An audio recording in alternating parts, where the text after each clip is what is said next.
Chapter 794 Terrible Mistake. Hell was a unique realm with many laws that differed from the material realm outside it. One of them was how the void functioned here. For one, the third layer of the void was inaccessible here. This was the layer strong supernaturals used to travel the universe. In Hell, one could only have access to the second layer, which was the realm between the surface world and the universal void. However, thanks to the uniqueness of Hell in that it contained dozens of worlds within it, the second layer of the void, though it could not be said to be extremely dangerous, could still turn pretty bad if one made a mistake. Even so, the chances of this happening were very low, since supernaturals who could use the void were quite experienced already, and using it for simple travel instead of battle was usually not an issue. Normally, there would be no issue. However, Michael had a slight problem. He had no experience with matters of the void and space, and any or all of the abilities he used that were related to it were copied from wisdom, something he did not really need to understand before he could use. The void welcomed Michael with hostility. Energy pressed in from every direction. It was suffocating. It scraped against his skin and tugged at his bones. Michael's heart spiked, then steadied as he realized that nothing dangerous was actually happening to him. Something invisible settled over him, an effect of the trait his law was copying from wisdom, his tamed space beast. Michael tried to move, but aside from the void being filled with nothing but darkness that had lost all meaning of direction, Michael noticed that when he wanted to move one way, his body actually went another way. Michael tried again. The same result. Another attempt sent him spinning into yet another location. Michael stopped moving. This situation was bad, but it was not immediate death. This clarity gave Michael the ability to remain calm and think. The void here was unstable, but not completely hostile. It was reacting to him, not consuming him outright. Without wisdom's traits right now, Michael was certain the situation would be different from how it was, even if he did not die from the special energy thanks to his physique. Michael focused. Second layer of the void. The buffer. The realm that sat between structured reality and the true void beyond it. Michael grimaced. Hell. Michael believed this layer was not behaving like it should because it was not isolated. Hell was influencing it. The countless worlds embedded within this realm distorted the void structure, pulling at it unevenly, creating currents and instabilities that did not exist. Outside, the second layer here was turbulent, but seeing how others were able to teleport within it, his rent situation should have been a matter of skill issue. In fact, it was a skill issue, given how a simple teleportation had brought him into the second layer of the void. He could blame it on the 2 rank for individuals outside, but he could not deny that he was part of the problem. After all, he had infused a lot of energy into the skill before he teleported and found himself here. Michael tried to move again after some thought. Every attempt to move triggered a correction, tossing him elsewhere. Michael hovered in the endless dark, thoughts racing even as his body remained unervingly still. Teleport again? The idea surfaced almost immediately. Instinct screamed at him to try, to force another displacement and pray it carried him farther away from Selim and Arvin. Michael frowned. Teleporting again, blindly, inside the state of the void was a terrible decision. The first jump had already torn him loose from structured space and dropped him into this unstable layer. Another reckless attempt, especially without control, could push him deeper or scatter him across layers he had no business touching. So Michael stopped. He floated in the infinite darkness, senses stretched thin, mind unusually clear. That was when he noticed it. At first, it was barely perceptible. A faint shimmer far away. Then, another, and another. Small points of color began to bloom within the void, distant but unmistakable. Michael's eyes narrowed. Surely this was abnormal. These lights were vivid. Blues, reds, golds, pale whites, deep purples. Michael's body was drifting toward them. Not by choice. The darkness thinned as the colors grew larger, resolving into shapes that made his breath hitch. Scenes, worlds. He saw ice stretching endlessly beneath a pale sky, frozen storms, locked in perpetual motion. Another shimmer revealed endless dunes under a burning sun, heat rippling so fiercely it distorted the horizon. The scene around him was that of several shapes like mirrors, each showing a certain image of a world. More appeared as he drifted closer. Forests of blackened stone, seas of crimson mist, skies split by constant lightning. Michael did not need anyone to explain it to him. He was looking at hell itself. More precisely, he was looking at reflections of its floors, suspended within the void like mirrored windows. Each colorful distortion corresponded to a different layer. Michael swallowed.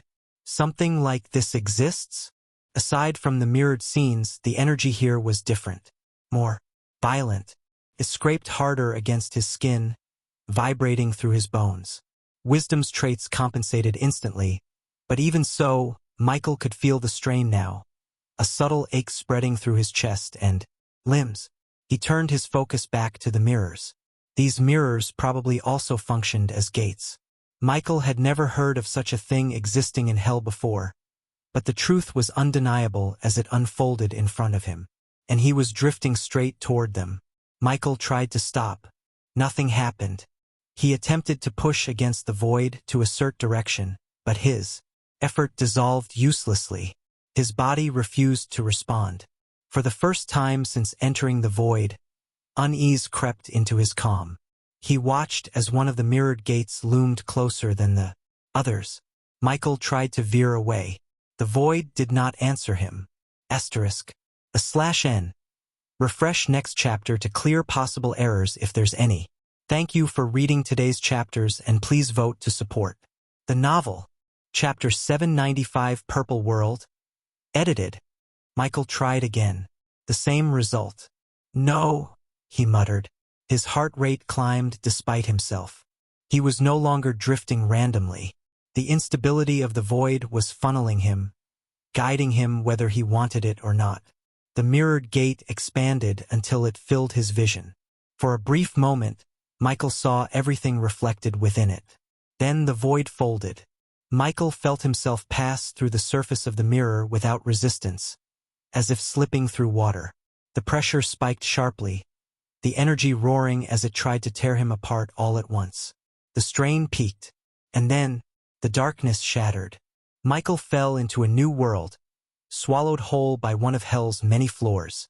Michael hit the ground without impact. One moment there was pressure and tearing force, the next he could feel his weight again. Michael's body sank a few inches before stopping, boots half submerged in soft, yielding terrain that squelched faintly beneath him. He straightened slowly. Purple. That was the first thing that registered. The world was drenched in it. The sky above was a deep, oppressive violet, layered with slow-moving clouds. They churned lazily. There was no sun, no moon, just a dim, omnipresent glow that cast everything below in shades of dark lilac and indigo. The ground was worse. Michael stood in a vast swamp that stretched as far as he could see, broken only by clusters of twisted growth and shallow pools of thick, viscous water. The mud beneath his feet was almost black, threaded with faint veins of glowing purple that pulsed slowly, like a heartbeat buried beneath the earth. Each step he took released a soft, wet sound, followed by ripples that traveled unnaturally far across the surface. The water reflected the sky imperfectly, its surface constantly disturbed by bubbles rising from below.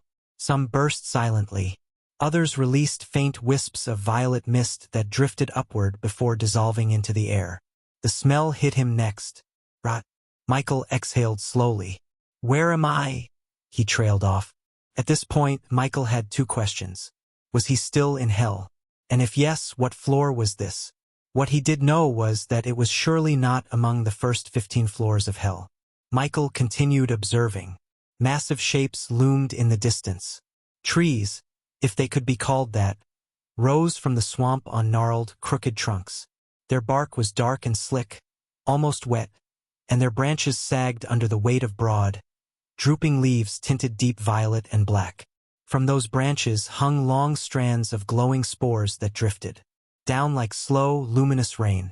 Michael took a careful step forward, testing the ground again, letting his senses spread outward. The swamp was alive.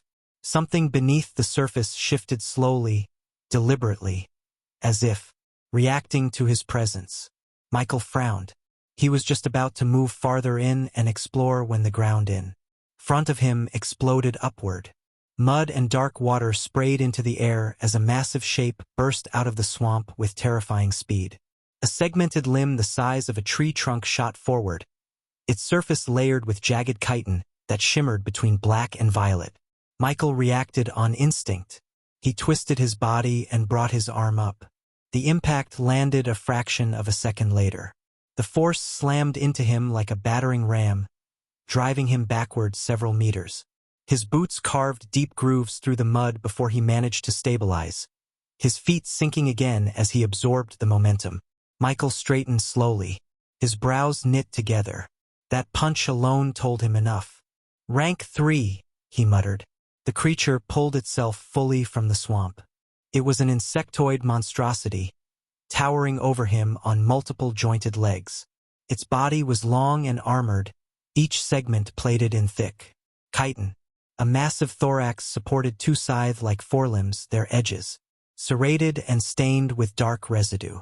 Its head was low and angular, dominated by clusters of faceted eyes that glowed a dull violet, all fixed on him.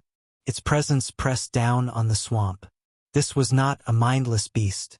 Michael could feel the density of its power, the weight of its existence, anchoring it firmly at rank 3.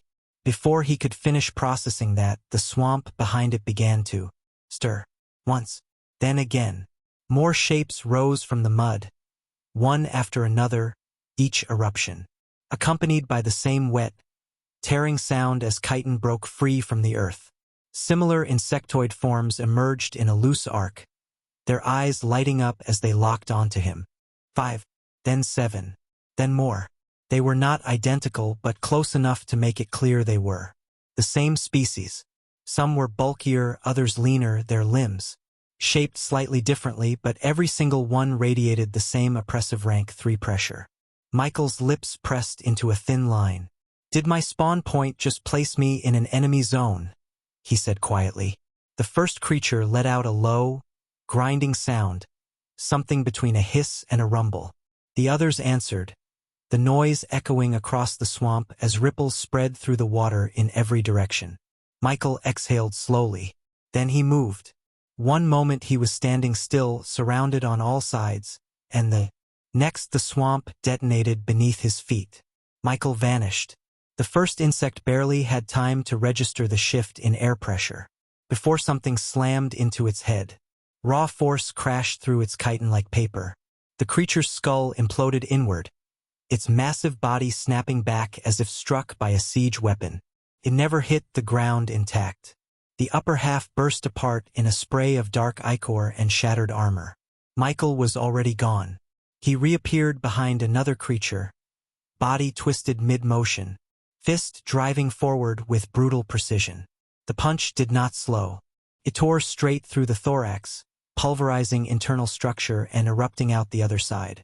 The insect let out a shrill, broken screech before collapsing into the mud, lifeless. Michael was everywhere at once, crossing dozens of meters in the blink of an eye.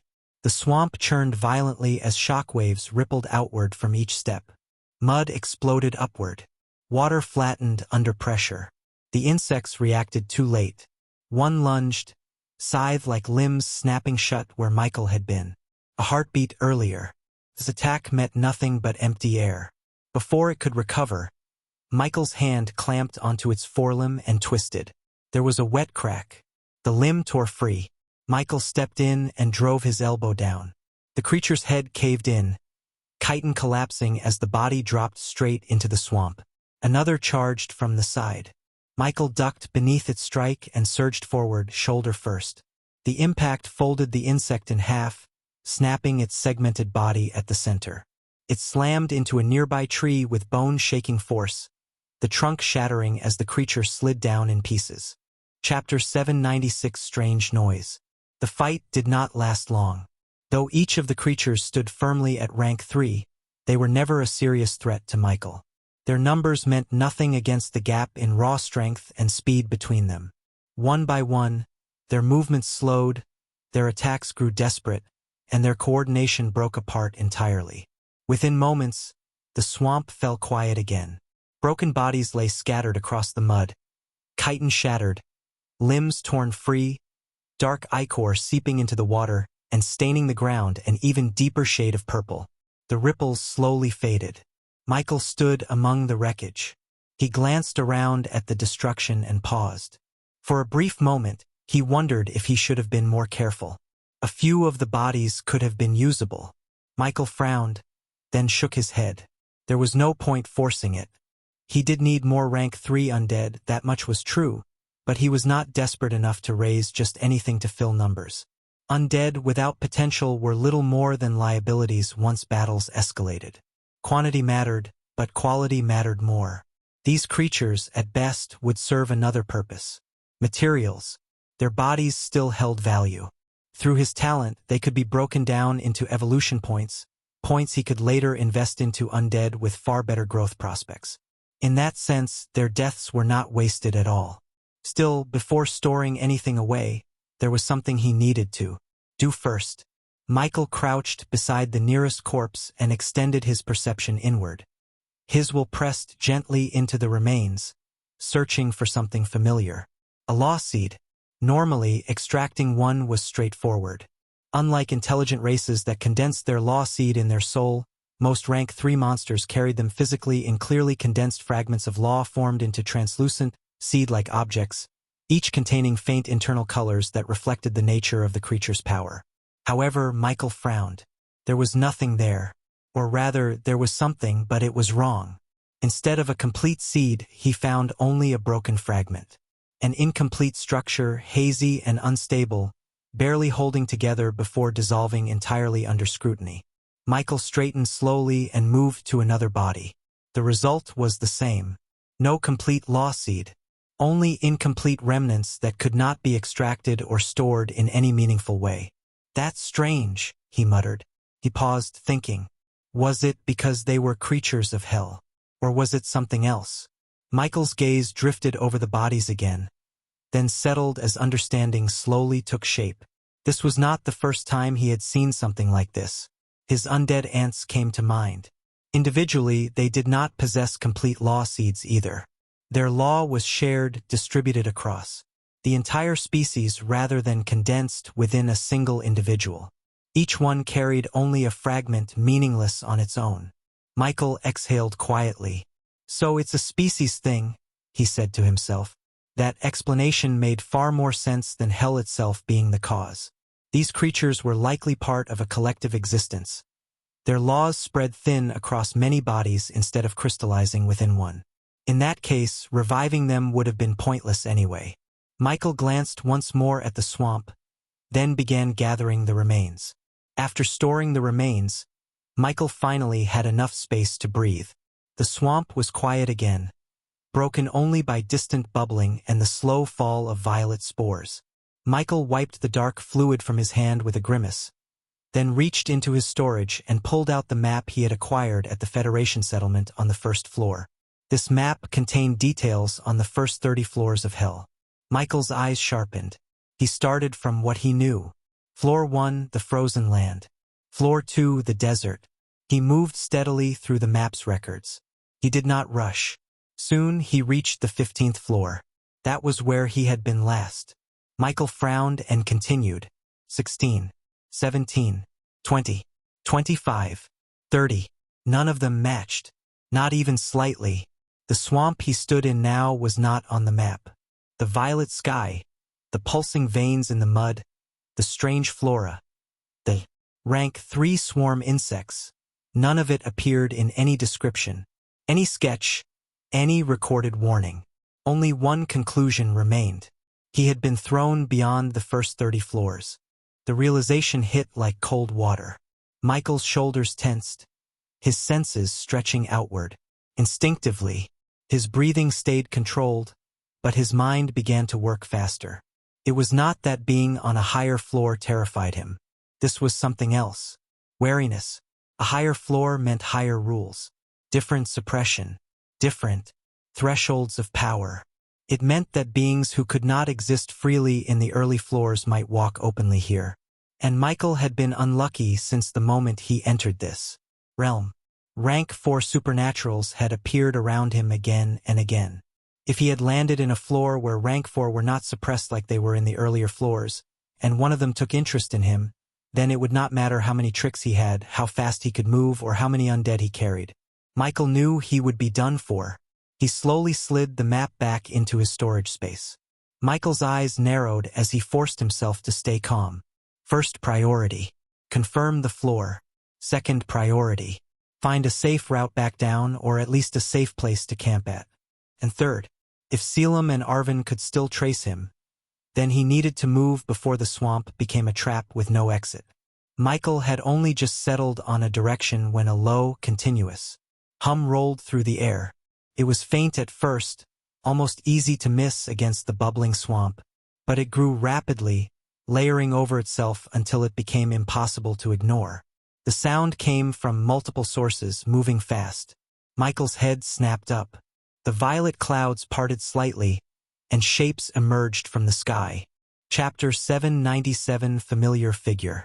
Hundreds of flying insects poured through the air in a dark wave. Their wings beat in violent unison, distorting the space around them. Each one radiated clear rank 3 pressure, dense and aggressive, their numbers turning that pressure into something suffocating. They were chasing something.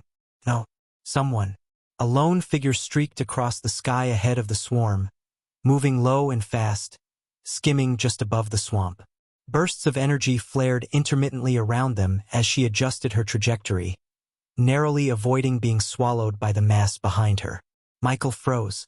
He recognized her instantly. "Rin," he said under his breath. It was his year mate from the academy. The same Rin who had always hovered near the top, second only to him. She was wearing armor. Not the sleek, sci-fi styled combat suit she had used during their fight, but something with a unique appearance. However, that detail barely registered. Michael's instincts screamed. The moment his mind connected the dots, he rose off the ground without thinking, lifting straight into the air and angling away from both the swarm and Rin's path. He did not want any sort of involvement with matters like this. He was halfway through accelerating when a familiar voice cut through the air. "Do not go that way." The shout was sharp, strained, but unmistakably hers. "There are multiple rank 4 stationed there." Michael halted mid-air. It was an abrupt stop, forced through sheer control, the space around him warping slightly as his momentum died. For a fraction of a second, everything clicked. First, Rin was on the same floor as him. Second, she knew this floor. That alone was valuable information. Unfortunately, she was also in deep trouble, and whatever situation she had dragged behind her was something Michael had no intention of stepping into blindly. Still, the warning was real. Michael did not doubt it. Rank 4, plural. That direction was death. All of this passed through his mind in less than a second. "Follow me. Do not worry. I know somewhere safe." Felt like a lot was happening, but in truth not even a second had passed.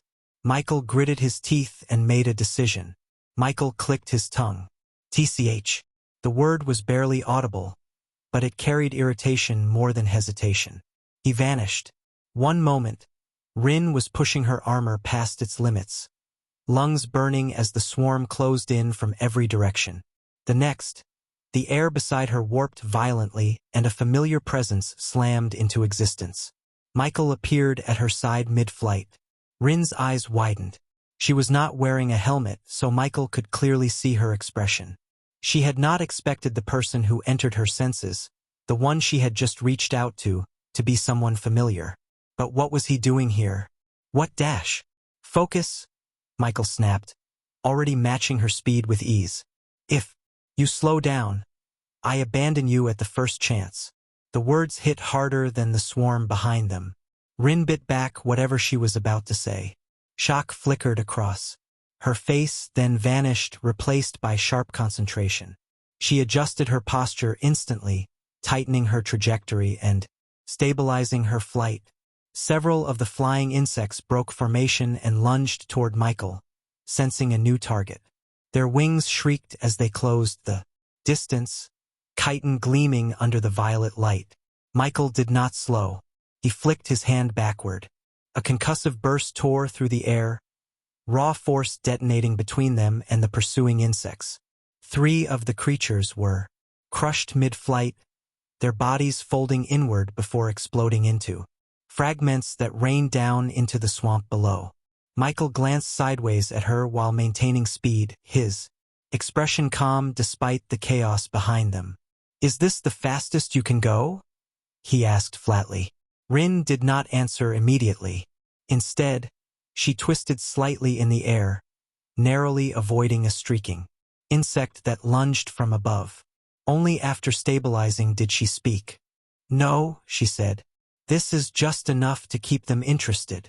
Michael's eyes sharpened. "What do you mean?" "They are following because I want them to," Rin replied. Her voice was steady now, controlled. "If I really pushed, most of them would lose track of me. I was luring them away from something." Michael absorbed that, so the swarm was being led. Before he could respond, Rin's expression hardened. "Do not lose ground," she said sharply. Then she accelerated. There was no warning, no gradual increase. The world lurched. The air screamed as Rin's speed jumped violently, her armor flaring, with layered light as she tore forward like a streak of violet lightning. The sudden acceleration shattered the swarm's formation behind them, dozens of insects colliding with one another as they struggled to adjust. Michael followed without hesitation.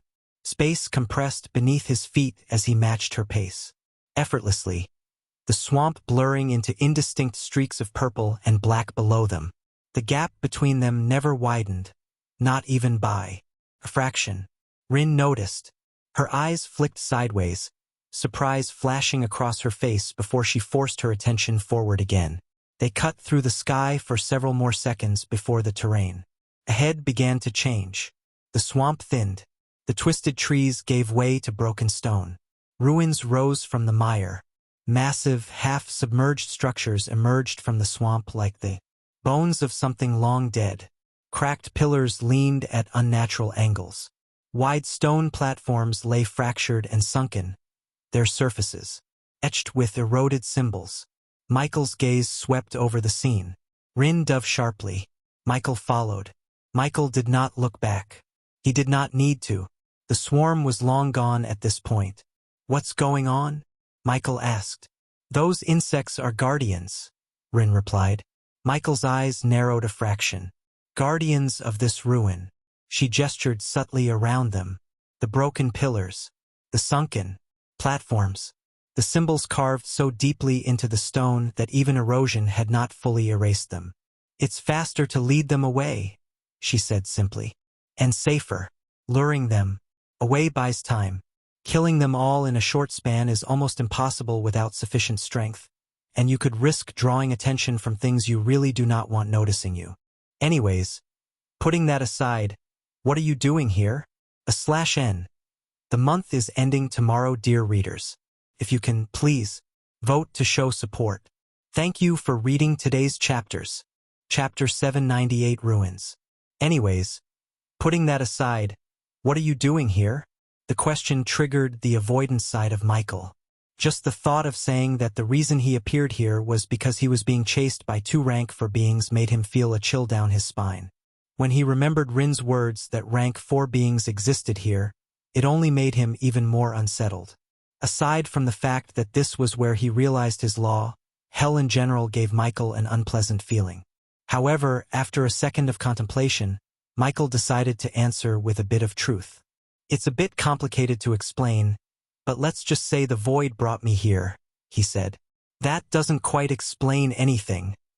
I tried my best." Rin's mouth was left stunned by the absolute lack of effort on Michael's part. In the end, she just sighed as she wondered why this person was even above her in rank, and judging from the little he had shown, he seemed to have grown stronger again. How was he so strong and getting so strong so fast? Rin couldn't help but ask about a suspicion that had been on her mind since seeing him. "Have you ascended?" "No." Though surprised at the question and wondering why the women around him suddenly seemed so interested in his rank status, Michael answered truthfully. However, compared to the slightly relieved look on Ariana's face, Rin had a much more complex expression. He wondered why that was the case and was about to ask if everything was fine when Rin spoke again. Anyway, so what are we going to do now? In the end, Rin found that though for the first time in her life someone made her feel suffocated, she was not actually put down by. The path to power was long, and based on her class advantage, as long as she had the right materials, she would be the strongest for a long time eventually and even till the end. In this universe, more strength usually meant more opportunities to gain even greater strength compared to weaker counterparts. In any case, it was not like she was not getting stronger herself. At the moment, she had a fully realized law seed, and the only thing stopping her from breaking through into rank 3 was a class rank-up mission, which was also the reason why she was currently in this ruin. She needed a material here that would matter a lot to her now and for a very long time to come. As for why she needed to come to Hell for something like this, it was quite simple. Hell was a unique place. Though it was separated from the material realm and existed outside the normal universe, it had likely existed for as long as the universe itself. During that immeasurable span, countless powerful beings had entered Hell. Some came seeking strength. Others came to conquer. Many never left. Things had been built here. Fortresses, academies, laboratories, altars, cities, and so on. And just as many had been destroyed, reduced to ruins. Hell was not just the home of demons. It was a graveyard of ambition. And because of that, it was also a treasure trove. Every civilization with sufficient strength coveted access to Hell, not only for its natural resources, but for what had been left behind. If one was not told beforehand or lacked any knowledge of ruins in Hell, it was only until they reached the lower floors that ruins began to appear more commonly. This was unlike the higher floors, which were easily accessible to many civilizations, meaning everything of value there had been scrapped ages ago. Michael knew a bit about ruins existing in Hell, but since this was his first time seeing one, he was quite taken aback. And it also proved something to him. He was probably far deeper into Hell now. This meant two things. His life was probably in more danger, but on the bright side, no one was kidnapping him again. It was a bright side, right? Michael stayed silent for a moment, his gaze lingering on the broken structures ahead. After some thought, he spoke. "I'll leave now," Michael said calmly. Rin turned to him, clearly surprised. "This is a ruin," Michael continued. "People only come to places like this for one reason: treasures. If I follow you inside and what you want happens to be something we both need." He did not finish the sentence. He did not need to. Rin understood immediately. For a brief moment, she studied him in silence. Her eyes flicked back to the ruin, then to Michael again. There was caution there, but also calculation. After a few seconds, she sighed softly. "It doesn't matter," she said. Michael raised an eyebrow slightly. "As long as you swear you won't fight me for the one thing I came here for," Rin continued, "you can have first pick of whatever we find after that." Michael considered the offer. It was appealing, very appealing. But if he was being honest with himself, the ruin was not his immediate concern. Not even close. What mattered far more was how to leave this unknown floor alive. He did not respond right away, and Rin noticed. She misread his hesitation. "You don't need to worry too much," she said, her tone steady. Michael looked at her. "I was planning to do this myself," Rin added. "You showing up is just extra insurance. It makes things much safer. Once I get what I need, I'll take us back." Michael's head tilted slightly. "Take us back?" he repeated. "Yes," Rin said, confused by his reaction. "I'll teleport us to the first floor. From there, we can return to Aurora." Michael froze. "Teleport?" he asked. Rin blinked. "Yes. Teleport," Michael repeated quietly. Rin stared at him for a second, then frowned. "How else do you think I ended up on floor 56 after only 4 days in Hell?" Chapter 799, Breathing Metal. Floor 56. The number echoed in Michael's mind. Rin continued casually, unaware of the impact her words had just caused. "I have other means. Moving between floors isn't that difficult if you know how." Michael did not respond immediately. Inside, a strange mix of emotions surfaced. Surprise, relief, and If he was being honest, a hint of jealousy. He had not even known this level of travel was possible in hell. It really was good to have a background. Whether that background came from Rin's teacher or her family, he could not tell. But it was clear she had access to things he did not. Now he knew two critical facts. He was on floor 56, and he had a way out of hell. Michael let out a slow breath. "Fine," he said. "I'll go with you." Rin relaxed slightly, though she hid it well. She turned back toward the ruins, already shifting her focus. Michael followed her gaze. "So," he asked, "what is this place exactly?" Rin hesitated for a moment, then began walking toward the nearest broken platform. Michael moved beside her, his senses still spread wide. "This used to be an alchemy ground," she said. "A major one." Michael glanced at the surrounding structures again. From up close, the scale became even clearer. "A very powerful civilization built this place," Rin continued. "About 2,000 years ago." "This deep in hell?" Michael asked. She nodded. "Yes, which already tells you how confident they were. Or how strong." She gestured ahead, toward a collapsed hall whose interior was still lined with fractured channels and embedded arrays. Even eroded, the design screamed refinement. "They specialized in alchemy," Rin said. "Not the crude kind. Large-scale synthesis. Law-infused materials. Artificial environments. Entire production chains." Michael listened carefully. "What happened to them?" Michael asked. Rin's tone darkened slightly. "They were destroyed in a war. A race war, actually. Started outside. Hell, spilled into it, and eventually reached this place." Michael frowned.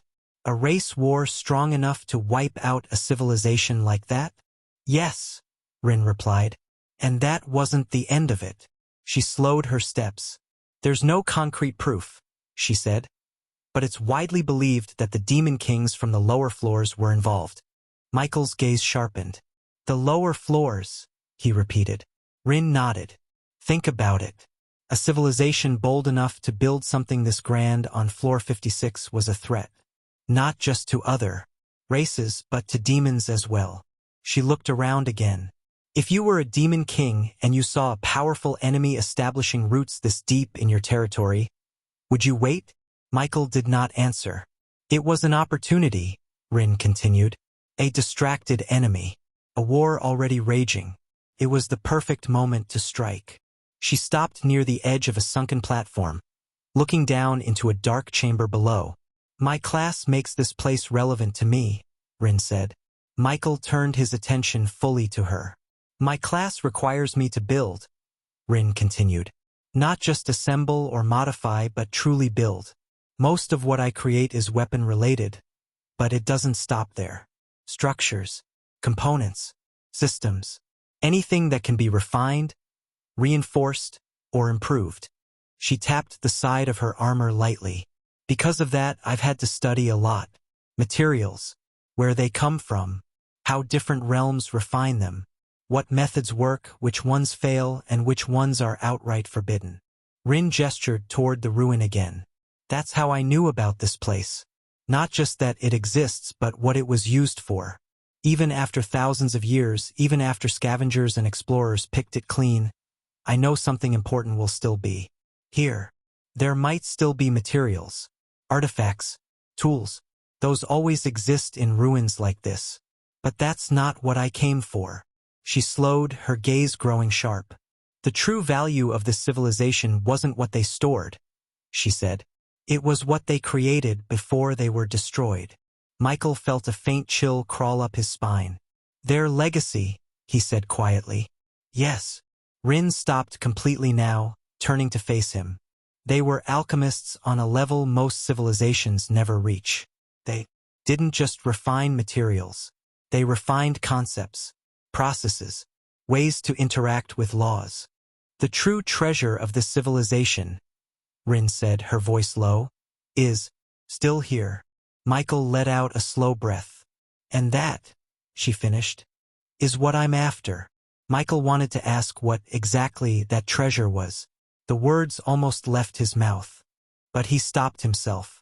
This was a line that should not be crossed lightly, so he held his silence, eyes lingering on the broken alchemy channels carved into the stone beneath their feet. Rin noticed. She glanced at him, then looked back toward the ruin's depths. "I might as well say it myself," she said quietly. Michael shifted his attention back to her. "The treasure I'm here for," Rin continued, "is called the breathing metal." Michael's brow furrowed slightly. "Breathing metal?" She nodded.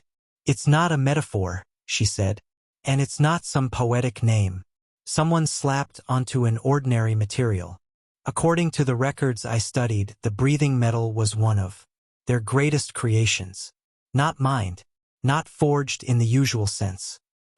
Was grown." Michael's eyes sharpened. "Grown how?" "It devours," Rin said. "Other metals, alloys, rare materials, even law-infused substances.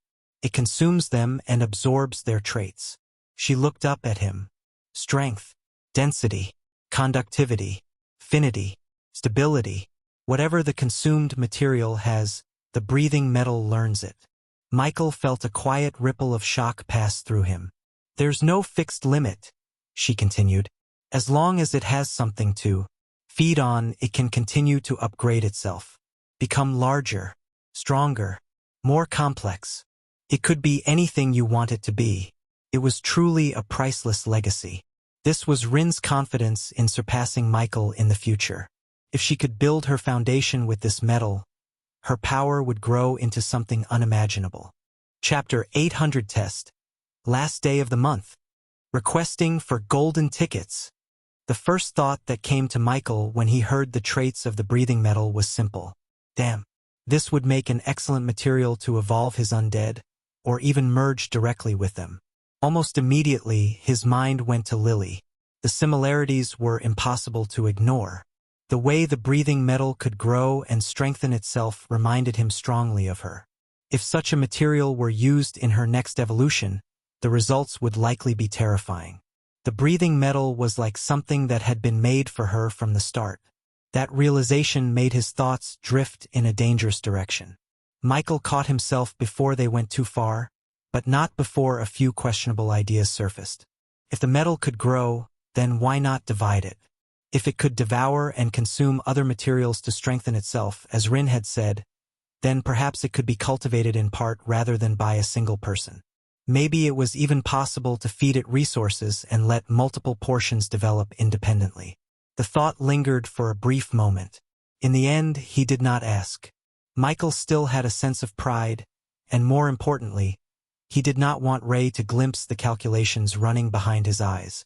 Some thoughts were better left unspoken, especially ones that bordered on exploitation rather than cooperation. He forced himself to stop dwelling on the breathing metal and redirected his focus. Besides, none of it mattered yet. They had not even found the metal. It was far too early to speculate on outcomes that might never come to pass. There was no reason to complicate the situation or disturb the atmosphere with the only person present who could potentially pull him out of his current predicament. For now, restraint was the wiser choice. Michael shifted his attention back to the present and looked at her. "So," he asked, "what do we need to do now?" "For now," she said simply, "you only need to stand still." Michael did exactly that, watching as she stepped away from him. She crouched and placed one hand on the ground. A faint glow spread beneath her palm, and lines of light began to form, careful and deliberate. Symbols followed, then circles, layered one after another in a complex pattern that spread across the stone floor.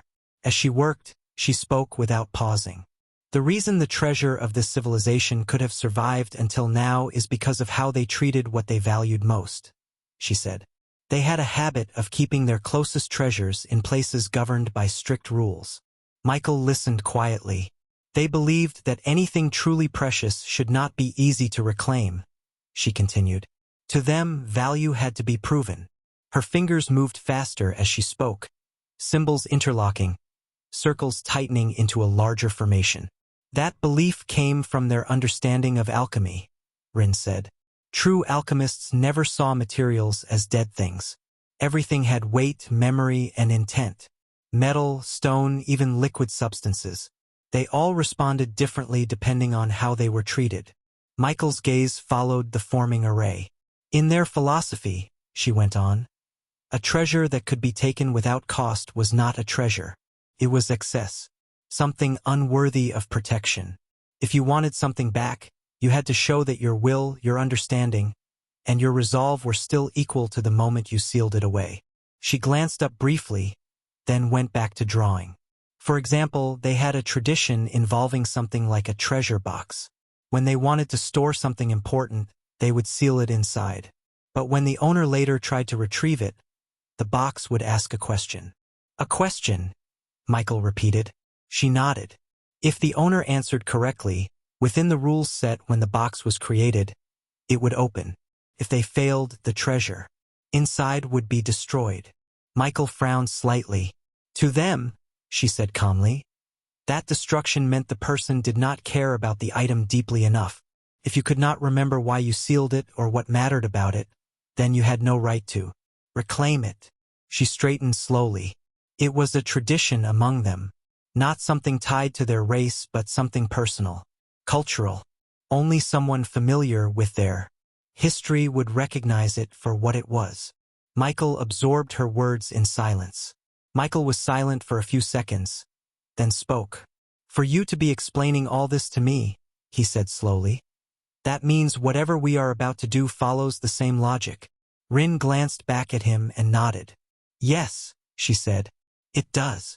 She hesitated for a brief moment, her expression tightening slightly. I just hope it's a technical task, she added. Something mechanical. And if it isn't? Michael asked. Rin exhaled quietly. Then it's a question. She did not sound afraid when she said it, but there was caution there. If it's a question I don't know, she continued, I'll have to risk something. As she finished speaking, the last symbol clicked into place.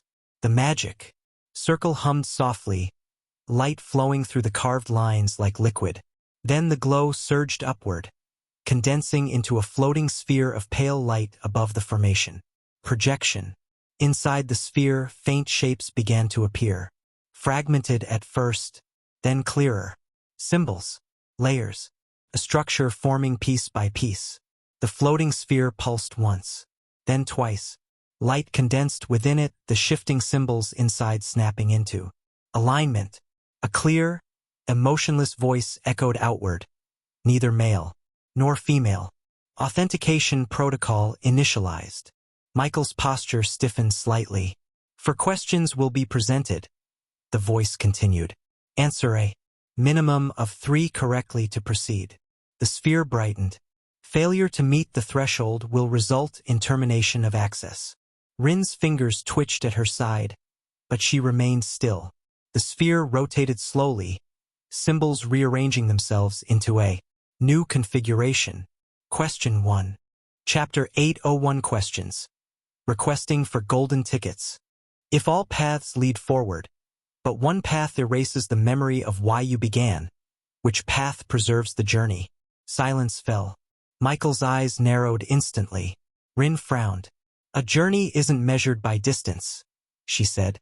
It's measured by continuity. If you forget why you started, you didn't preserve anything.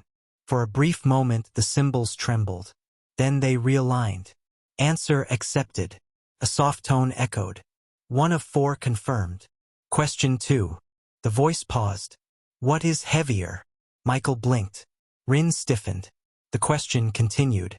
A mountain, or a name you can no longer call. There was no mention of materials, no rules, no hidden mechanisms, just words. Michael felt something shift in his chest before his mind even finished processing it. He did not answer immediately, neither did Rin, because the answer was obvious, and because obvious answers were often the most dangerous. Rin was the one who spoke this time. The name, she said softly. The sphere remained silent. Michael followed without hesitation. A mountain can be moved, he added. Eroded, broken, forgotten. But a name you can no longer call doesn't get lighter with time. It only sinks deeper. In the supernatural world, even realms could be moved. But when something insignificant was placed beside them, it oddly stood out. This was Michael's logic, supported by whatever reasoning had come to mind at first glance. Answer accepted. 2 of 4 confirmed. Question 3. What is the easiest thing to lose? Michael blinked. Rin frowned almost immediately. That was it? Just a plain, almost childish question. Michael's mind moved fast. Trust, he said after a second.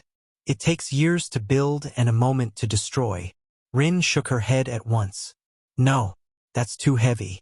The question says easiest, not most painful. Pain doesn't disqualify it, Michael replied. Trust disappears the moment doubt enters. Rin crossed her arms. Then it wouldn't be the easiest. If it mattered enough to hurt, it wasn't easy to lose in the first place. Michael looked at her. You're overcorrecting. And you're romanticizing it? Rin shot back. The sphere remained silent, waiting. Michael exhaled slowly, then tried again. Time, he said. You don't notice it leaving until it's gone. Rin hesitated, then shook her head again. No, you always notice. Time. That's why people regret it.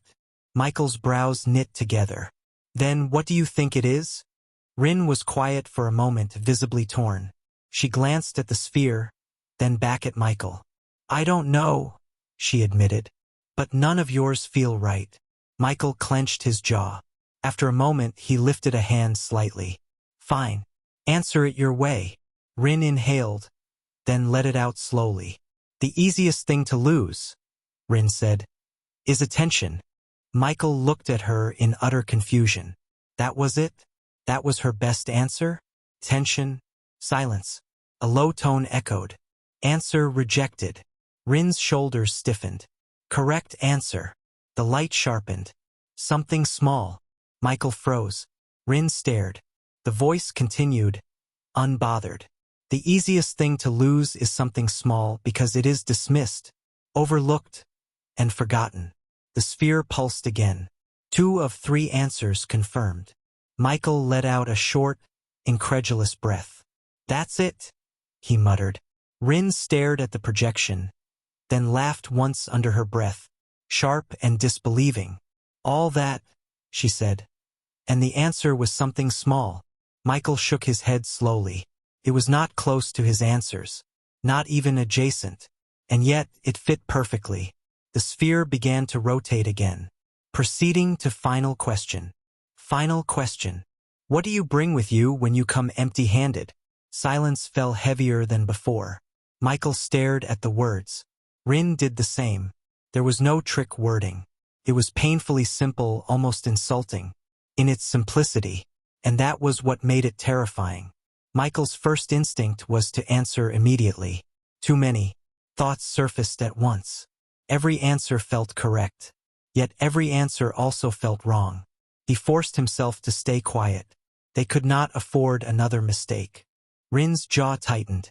She shifted her weight slightly, then stopped. Herself. Her eyes flicked once to Michael, then back to the sphere. This question was different from the others. Michael inhaled slowly. What do you bring with you when you come empty-handed? Nothing, his mind answered reflexively. But that was too literal. And literal answers had already proven to be traps. Rin pressed her lips together. Michael almost spoke. He stopped himself. The question was not asking what you needed. It was asking what you brought. The distinction mattered. He glanced at Rin again. Neither of them dared to gamble now. 2 answers confirmed. 1 rejection already hanging over them like a blade. Michael's thoughts slowed. Rin finally broke the silence, her voice low. This one feels dangerous, she said. Because it sounds obvious. Michael nodded faintly. They stood there for several more seconds. The sphere did not rush them. It waited patiently. Michael closed his eyes briefly. What do you bring when you come empty-handed? A few seconds later, he opened them. I think I know, he said quietly. Rin turned to him immediately. Are you sure? No, Michael replied. She hesitated, then nodded once. Say it. Michael looked at the sphere. When you come empty-handed, he said slowly, choosing each word. With care, you bring yourself. The sphere did not react. Rin's breath caught. Michael continued. Everything else is something you add. But yourself is what arrives. First. The silence stretched. For a moment, Michael wondered if he had failed. Then the sphere pulsed. Answer accepted. Rin's shoulders sagged slightly, the tension finally releasing. 3 of 4 confirmed, the voice said. Threshold met. The symbols inside the sphere unraveled, transforming into flowing lines that sank into the ground, merging with the magic circle. Beneath their feet. Access granted. Michael let out a slow breath he had not realized he was holding. Rin looked at him, a strange expression on her face. That was risky, she said quietly. Michael gave a faint smile. So was everything else, he replied. Ahead of them, a portal slowly emerged from the void. Chapter 802 Research Center. Michael stared at the forming portal, mild surprise flickering across his face. So the treasure isn't even here, he said. It's in a secret realm. Rin nodded once, her gaze fixed on the shifting light ahead. It had to be, she replied. There was no other way something like this could survive for so long. The portal continued to stabilize, its edges smoothing out as the void around it grew quiet. If they'd kept it in a vault before this place became ruins, she said, someone would have cracked it eventually, no matter how strong the seals were. But a secret realm barely anybody knows about. She shook her head. That's much harder to brute force. After all, you don't even know it exists. If not for our fortune, this secret could very well go on for another 1,000 years. Michael's eyes narrowed slightly as he watched the portal ripple. Let's find out whether we're actually the first ones through, he said. Rin stepped closer to the portal, stopping just short of its surface. The light reflected faintly in her eyes, illuminating the careful tension in her expression. That's the part one couldn't confirm with confidence, she admitted. After all, it's been thousands of years. Anything can happen. Michael frowned. If they truly were the first, that would be great. But if they were not, this would just be a risky way to waste time. Rin took a slow breath. Even if someone managed to access it by accident, they wouldn't necessarily know what they were looking at. Without the context, without understanding what the breathing metal is, they might mistake it for something else. Or leave it alone. The portal pulsed once, brighter now. The air around it shifted, carrying a faint pressure that pressed gently against Michael's senses. It's stable, Rin said. We can go through. Michael moved first. He stepped into the light without hesitation, and for a brief moment, the world dissolved. No pain, no sound, just a strange, weightless stillness that lasted less than a heartbeat before the ground caught him on the other side. Rin followed a second later. Neither of them moved for a while after that. The sky was red. It simply sat there, heavy and still, pressing down on everything beneath it. Michael tilted his head back and stared. The light it cast was strange. Everything was bathed in a dull warmth, shadows falling at odd angles, colors muted and shifted in ways that made it difficult to judge distance at first glance. Then he lowered his gaze to the land itself. It was vast, far more than he had expected. The ground stretched out in every direction, broken into uneven terrain. There was no visible edge, no wall, no boundary. Just open space, wide and quiet. And the buildings, clusters of them sat scattered across the landscape like villages dropped at random. Some were close together.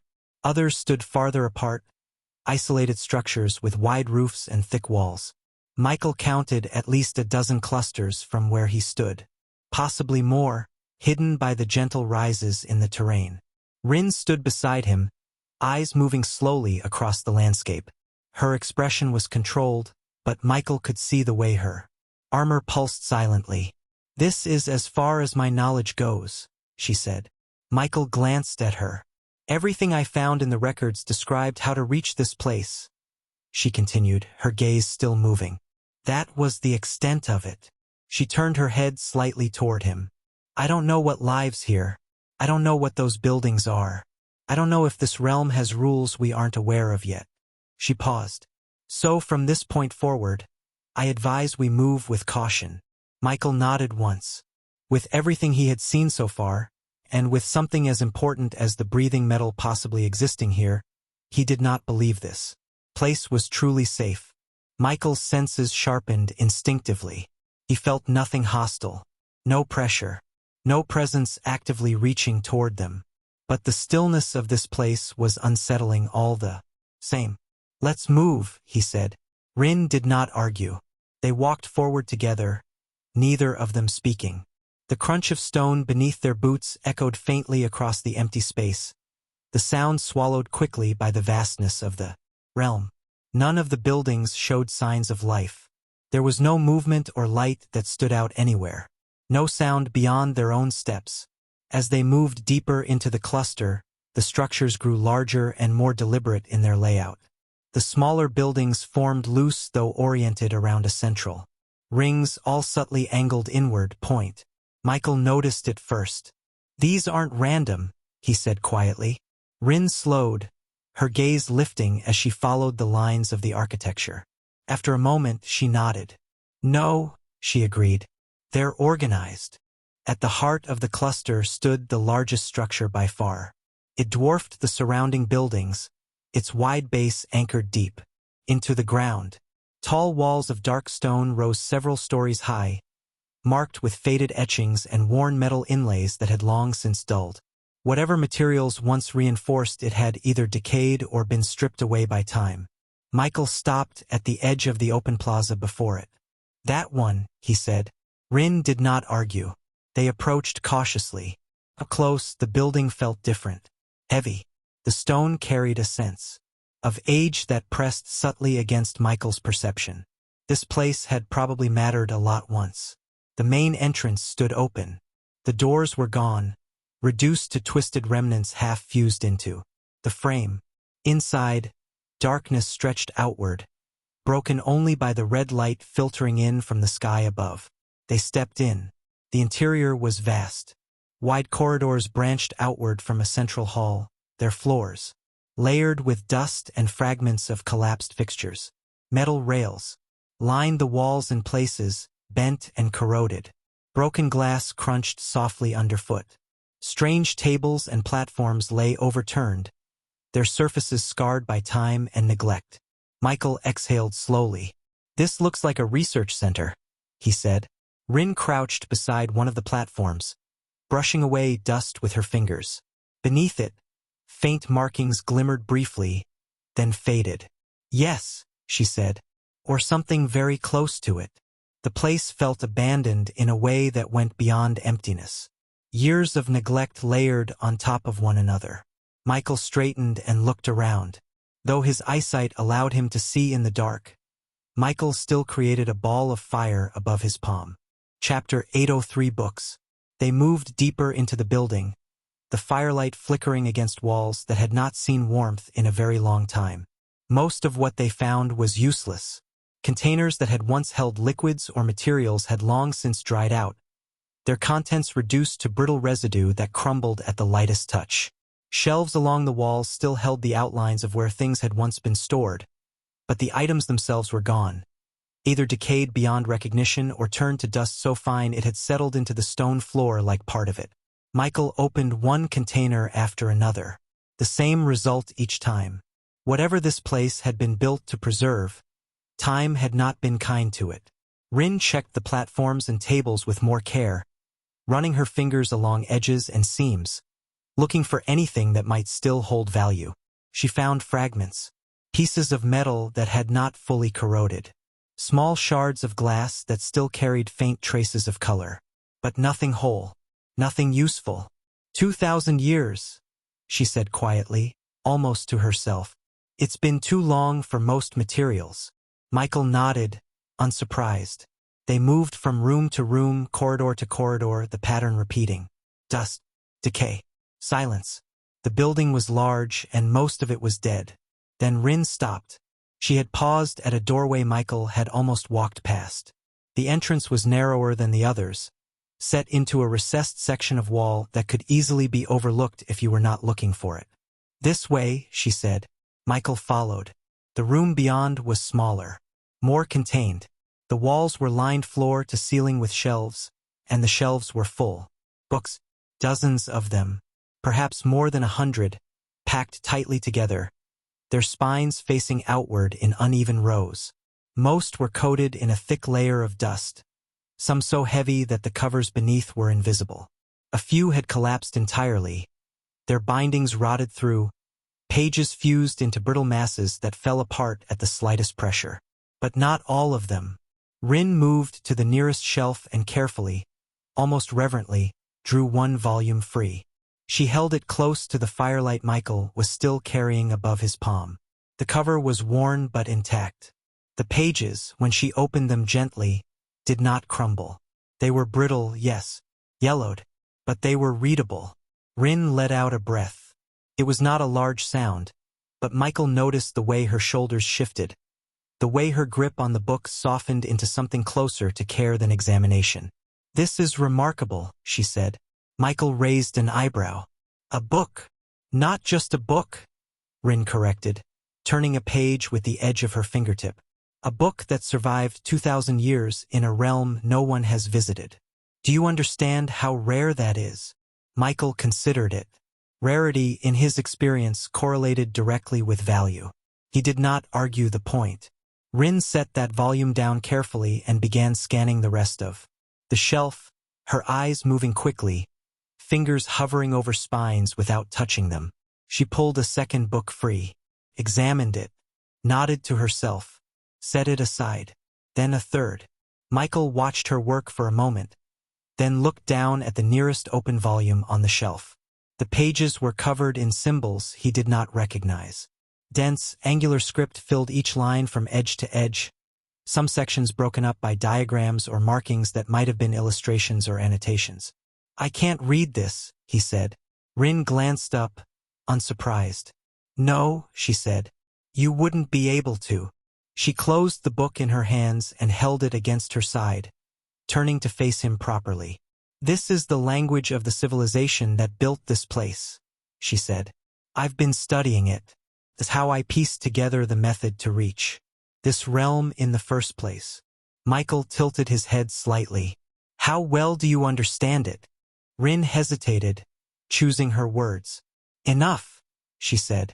"Not perfectly. There are gaps. Some of the older phrasing is difficult, and I'm certain there are nuances I'm missing. But the core structure is familiar to me." She looked back at the shelves. "These books could contain anything, but I need time to translate them properly. Rushing it would be worse than not reading them at all." Michael considered this. He had no use for books he could not read. The information mattered, but the format did not to him. "Then take them," he said. "Translate what you can. When you're done, give me a copy of anything relevant." Rin nodded, clearly satisfied with the arrangement. She turned back to the shelves and began selecting volumes with deliberate care, testing each one for stability before adding it to the small stack she was building. Michael leaned against the doorframe and watched the firelight dance across the rows of old books. They left the library not long after. Rin stored the selected books carefully. Though she did not say anything to build trust, Rin had Michael choose half of their findings to keep. When she finished translating the ones she had taken, she would give him a copy and the original version while she kept the ones he selected. It was a simple action, but it did make Michael view Rin in a better light. Once the books were secured, Michael and Rin resumed their search. They moved through the rest of the structure first, then out into the surrounding cluster, checking adjacent buildings one by one. The pattern repeated itself over and over. Large halls that once bustled with activity now stood hollow. Smaller rooms filled with broken tools and useless remnants. Storage chambers stripped clean long ago or reduced to dust by time. Nothing of real value remained. It was not disappointing so much as expected. If anything valuable had been easy to take, it would not have survived. Until now. Chapter 804 Realization. Eventually, they turned back toward the open space leading out of the cluster, their footsteps slower, their attention already shifting elsewhere. They were just about to leave the area entirely when Michael stopped. It was abrupt enough that Rin halted a step later and turned to look at him. "What is it?" she asked. Michael did not answer right away.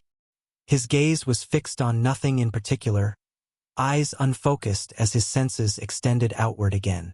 He frowned slightly. "Rin," he said, his tone casual but his posture anything but casual. "Is there any kind of rock or stone that can block someone's senses?" She blinked at the question, then relaxed a little. "There are plenty," she replied, shrugging lightly. "But as long as the person sensing is strong enough, none of them can fully block perception. They just make it harder." Michael's eyes narrowed. "That's not what I asked.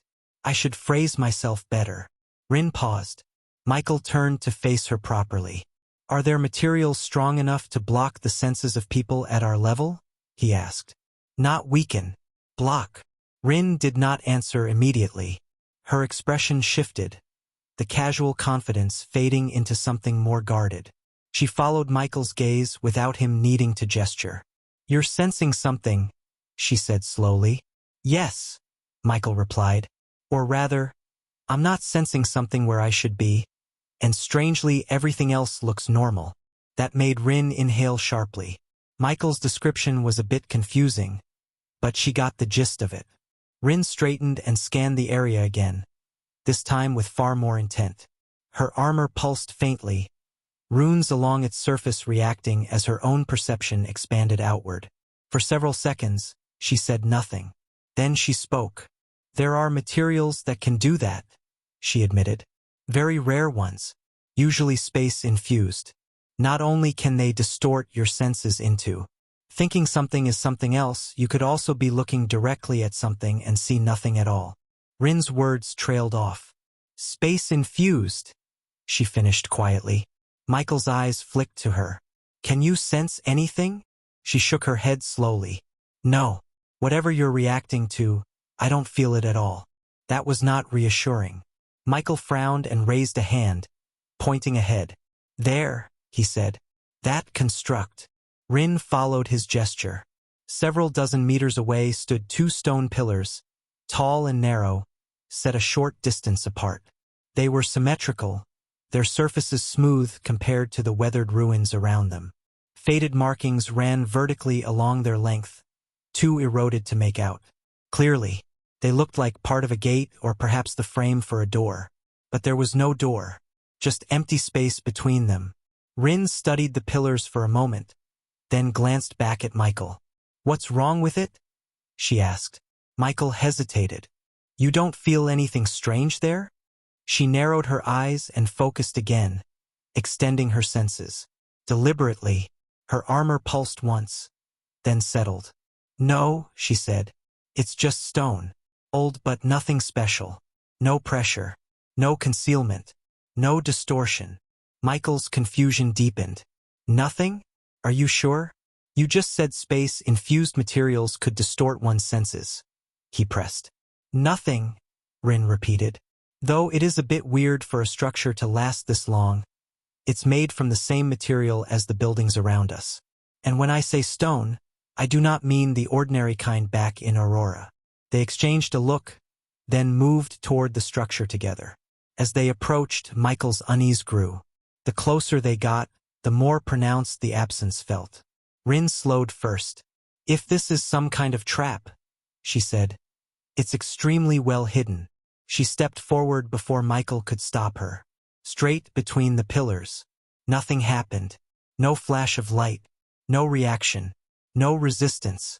She passed through the space where a door should have been and turned around on the other. Side perfectly fine. Michael stared. Rin frowned at his expression.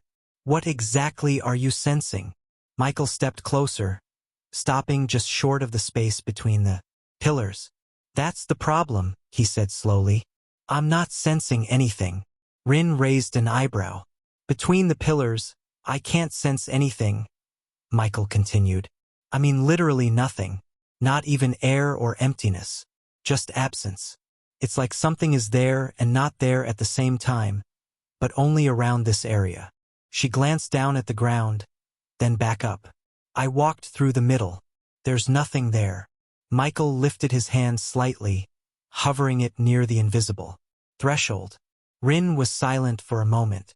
Then she asked carefully, Could this be something tied to you? Michael froze. He had not considered that. He frowned and pulled his senses inward, checking himself instead of the surroundings. For a few seconds, his expression remained puzzled.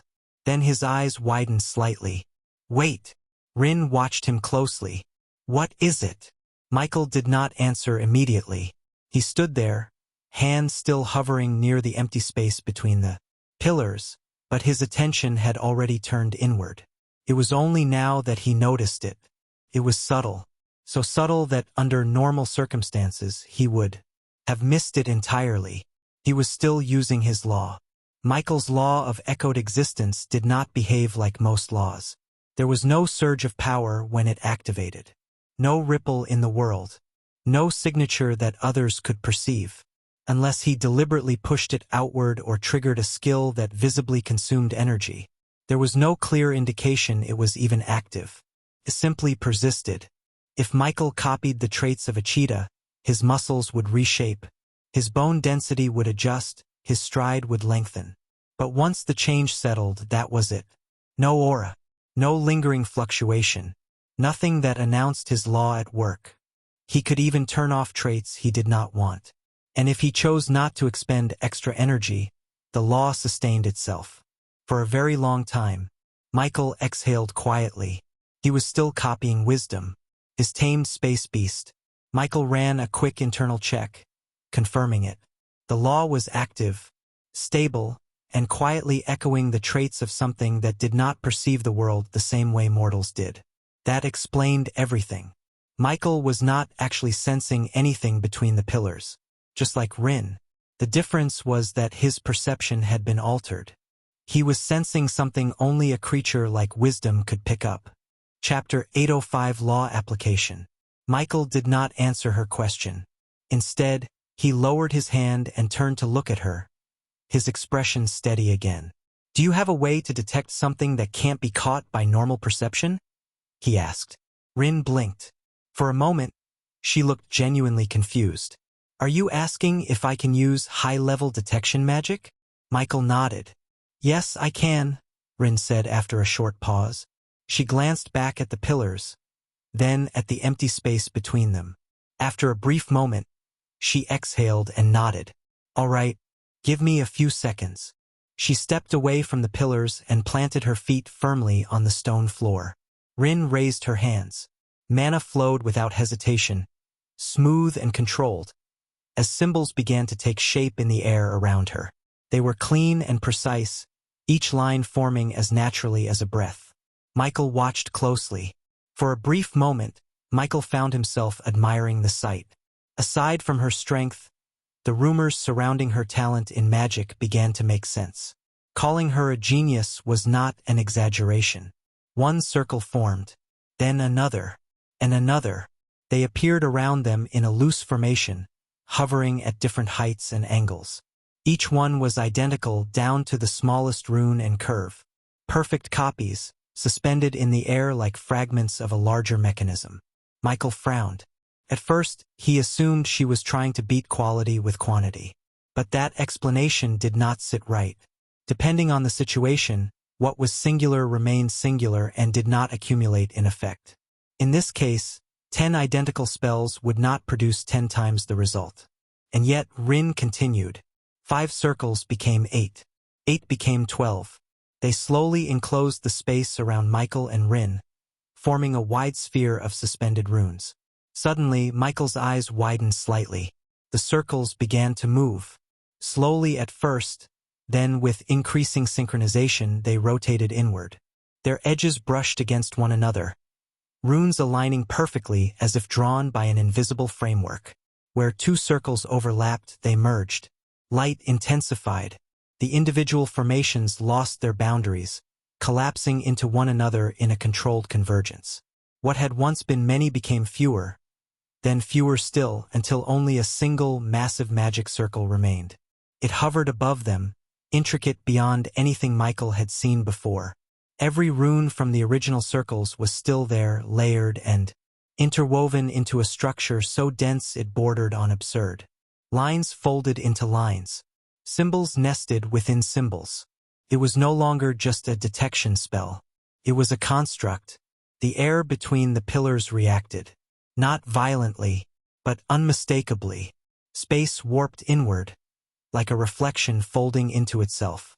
The absence Michael had sensed earlier began to ripple, its edges blurring as though something was being forced into definition against its will. The magic circle pulsed once. Then again. Light spilled downward, not illuminating the space, but outlining it. For the first time, the emptiness between the pillars had shape. A boundary. When Rin saw the look of surprise on Michael's face, she smiled. To be honest, she did have a high-level detection magic, but just as she was about to use it, she stopped. She did not know when it had started, but after seeing what Michael had showcased since they reconnected, she had begun to feel a little inferior, and the urge to prove herself intensified. That was when she remembered a recent application she had discovered within her law of perfection and union.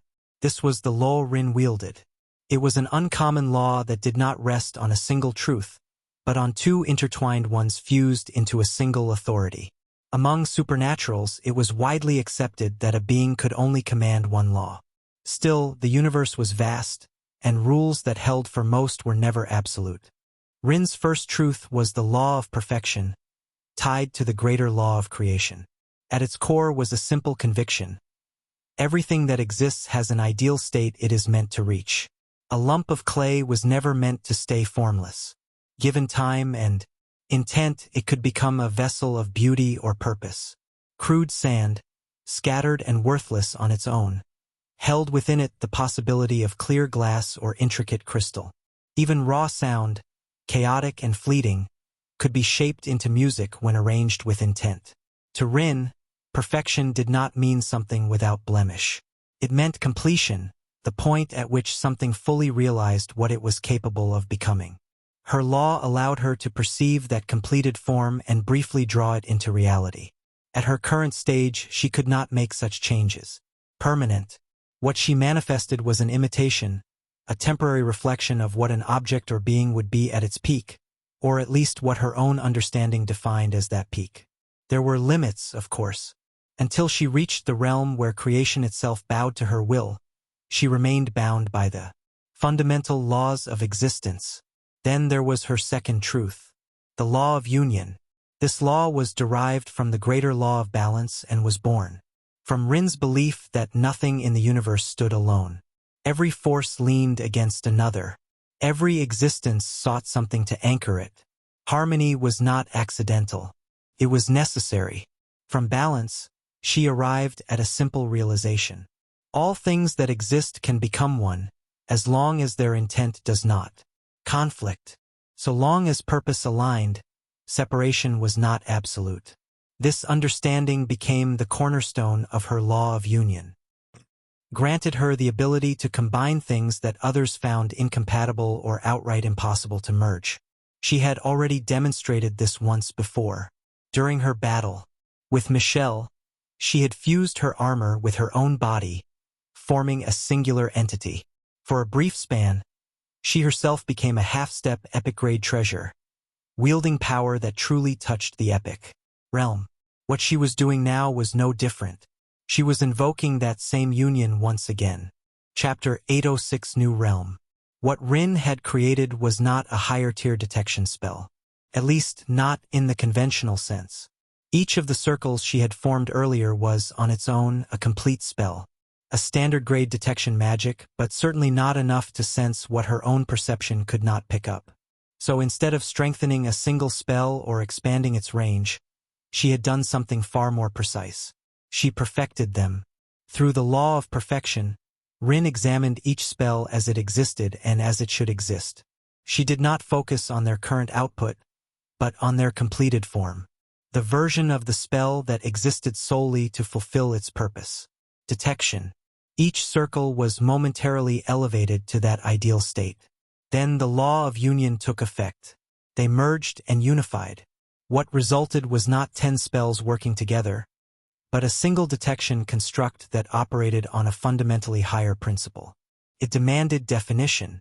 Anything that existed within its range was forced to acknowledge itself. That was why the space between the pillars reacted. The absence did not disappear.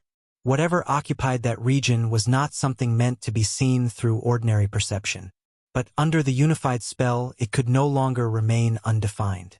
Michael let out a quiet breath. "That's impressive," he said honestly. Rin did not respond right away. Outwardly, she looked calm. Inwardly, a small spark of satisfaction settled in her chest. She had made it look easy. That mattered more than she wanted to admit. Only then did she turn her attention back to the pillars. Michael followed her gaze, the momentary admiration fading as both of them refocused on the revealed boundary. The curved outline lingered faintly, like a scar in space that refused to fully close. Michael studied it for a few seconds before speaking again. "So," he said, his voice steady, "do you know what it is?" Rin did not answer immediately. Instead, she glanced sideways at him, a knowing look in her eyes. "From the way you asked that," she said, "you already have an idea." Michael's lips curved slightly. "I want to hear it confirmed." She looked back at the space between the pillars. "Yes," Rin said. "I know what it is. It's a secret realm." The idea struck Michael immediately. A secret realm hidden inside another secret realm. The thought alone was quite fascinating to Michael. His expression did not change, though his attention sharpened even further. He looked at the faintly outlined boundary again, then turned to Rin. "Can you open it?" he asked. "Since I've already found it," she said calmly. "Opening it is the easy part." Michael raised an eyebrow slightly. "That simple?" She nodded. "This kind of entrance only needs a reaction. Before, there was nothing pushing against it, so it didn't activate. But thanks to my spell." Michael followed her gaze. The faint outline still lingered in the air, held in place by the residual effect of her unified detection construct. "So as long as your spell is active," he began. "The entrance exists," Rin finished. Michael's gaze stayed fixed on the opening. "Then we shouldn't waste time," he said. Rin stepped aside, giving him a clear view of the distorted entrance. Then, without hesitation, she crossed the threshold between the pillars. The boundary rippled once, folding around her like a curtain of water, then settled again. Michael followed a heartbeat later. The sensation was brief and disorienting, like passing through compressed air. Space twisted, then released. His footing shifted, and solid ground met his boots once more. They were no longer in the ruins. They stood inside a cavern. The ceiling arched high above them, uneven stones stretching into shadow. Soft light filled the space, not from torches or crystals, but from patches of grass growing directly out of the rock. The blades glowed faintly with a pale green hue, illuminating the cave in a calm, almost serene glow. Behind them stood another pair of pillars, smaller than the ones outside, but unmistakably similar. The same smooth stone, the same eroded markings. At this point, they had already figured out that the pillars were merely markers. Rin turned and looked at them, then nodded once. "Exit anchor," she said. "Good. It hasn't collapsed." Michael swept his senses outward. First, nothing felt wrong. The air was clean. The mana density was stable, slightly richer than outside, but not dangerously so. They moved deeper. The glowing grass spread in uneven patches along the floor and lower walls, thinning as the cavern sloped downward. The light dimmed gradually, shadows stretching longer as they walked. Then Michael stopped. Rin noticed instantly. Her hand shifted slightly, ready. "What is it?" she asked. Michael did not answer right away. His gaze was fixed ahead. "There," he said quietly. Rin followed his line of sight. Several figures lay scattered across the stone floor. Skeletons. Rin slowed beside him, her gaze moving over the remains with growing focus. "For bones to still exist like this after 2,000 years, she said quietly. "They couldn't have been ordinary." Michael nodded once. "No ordinary supernatural bones can last that long. That alone narrows it down," Rin replied. "They were strong. Very strong. There was no other explanation. She stepped closer to one of the skeletons and crouched, brushing aside dust and fragments of stone. The bones were intact, dense, reinforced by residual traces of power that time had not fully erased. Rin straightened slowly. "Do you remember the shattered tables we kept seeing in the research center?" she asked. "What if the people who caused that never actually left this secret realm back then? What if, instead of evacuating, they came here?" Michael's eyes narrowed slightly as he considered it in silence. "But then," Rin added, her tone sharpening, "there's a problem." Michael already knew what she was going to say. "If this was their refuge," she said, "why did they die here? Did the exit fail? Were they trapped inside?" Chapter 807 Found You. Michael already knew what she was going to say. "If this was their refuge," she said, "why did they die here? Did the exit fail? Were they trapped inside?" She looked toward the pillar behind them instinctively, then back to the skeletons. But the answer revealed itself before either of them spoke again. Rin crouched lower, examining the nearest remains more carefully this time. Her fingers hovered just above the bones, tracing faint impressions without touching them. "No," she said softly. Michael stepped closer. The skeleton's ribcage was cracked inward. Not from decay, from impact. Another body nearby was missing half its skull, the break too. Clean, too violent to be caused by time or collapse. A third had fractures along the spine, twisted at an unnatural angle. Michael exhaled slowly. "They weren't trapped," he said. Rin nodded grimly. "And they didn't die waiting." She rose to her feet, eyes scanning the scattered remains with a different understanding now.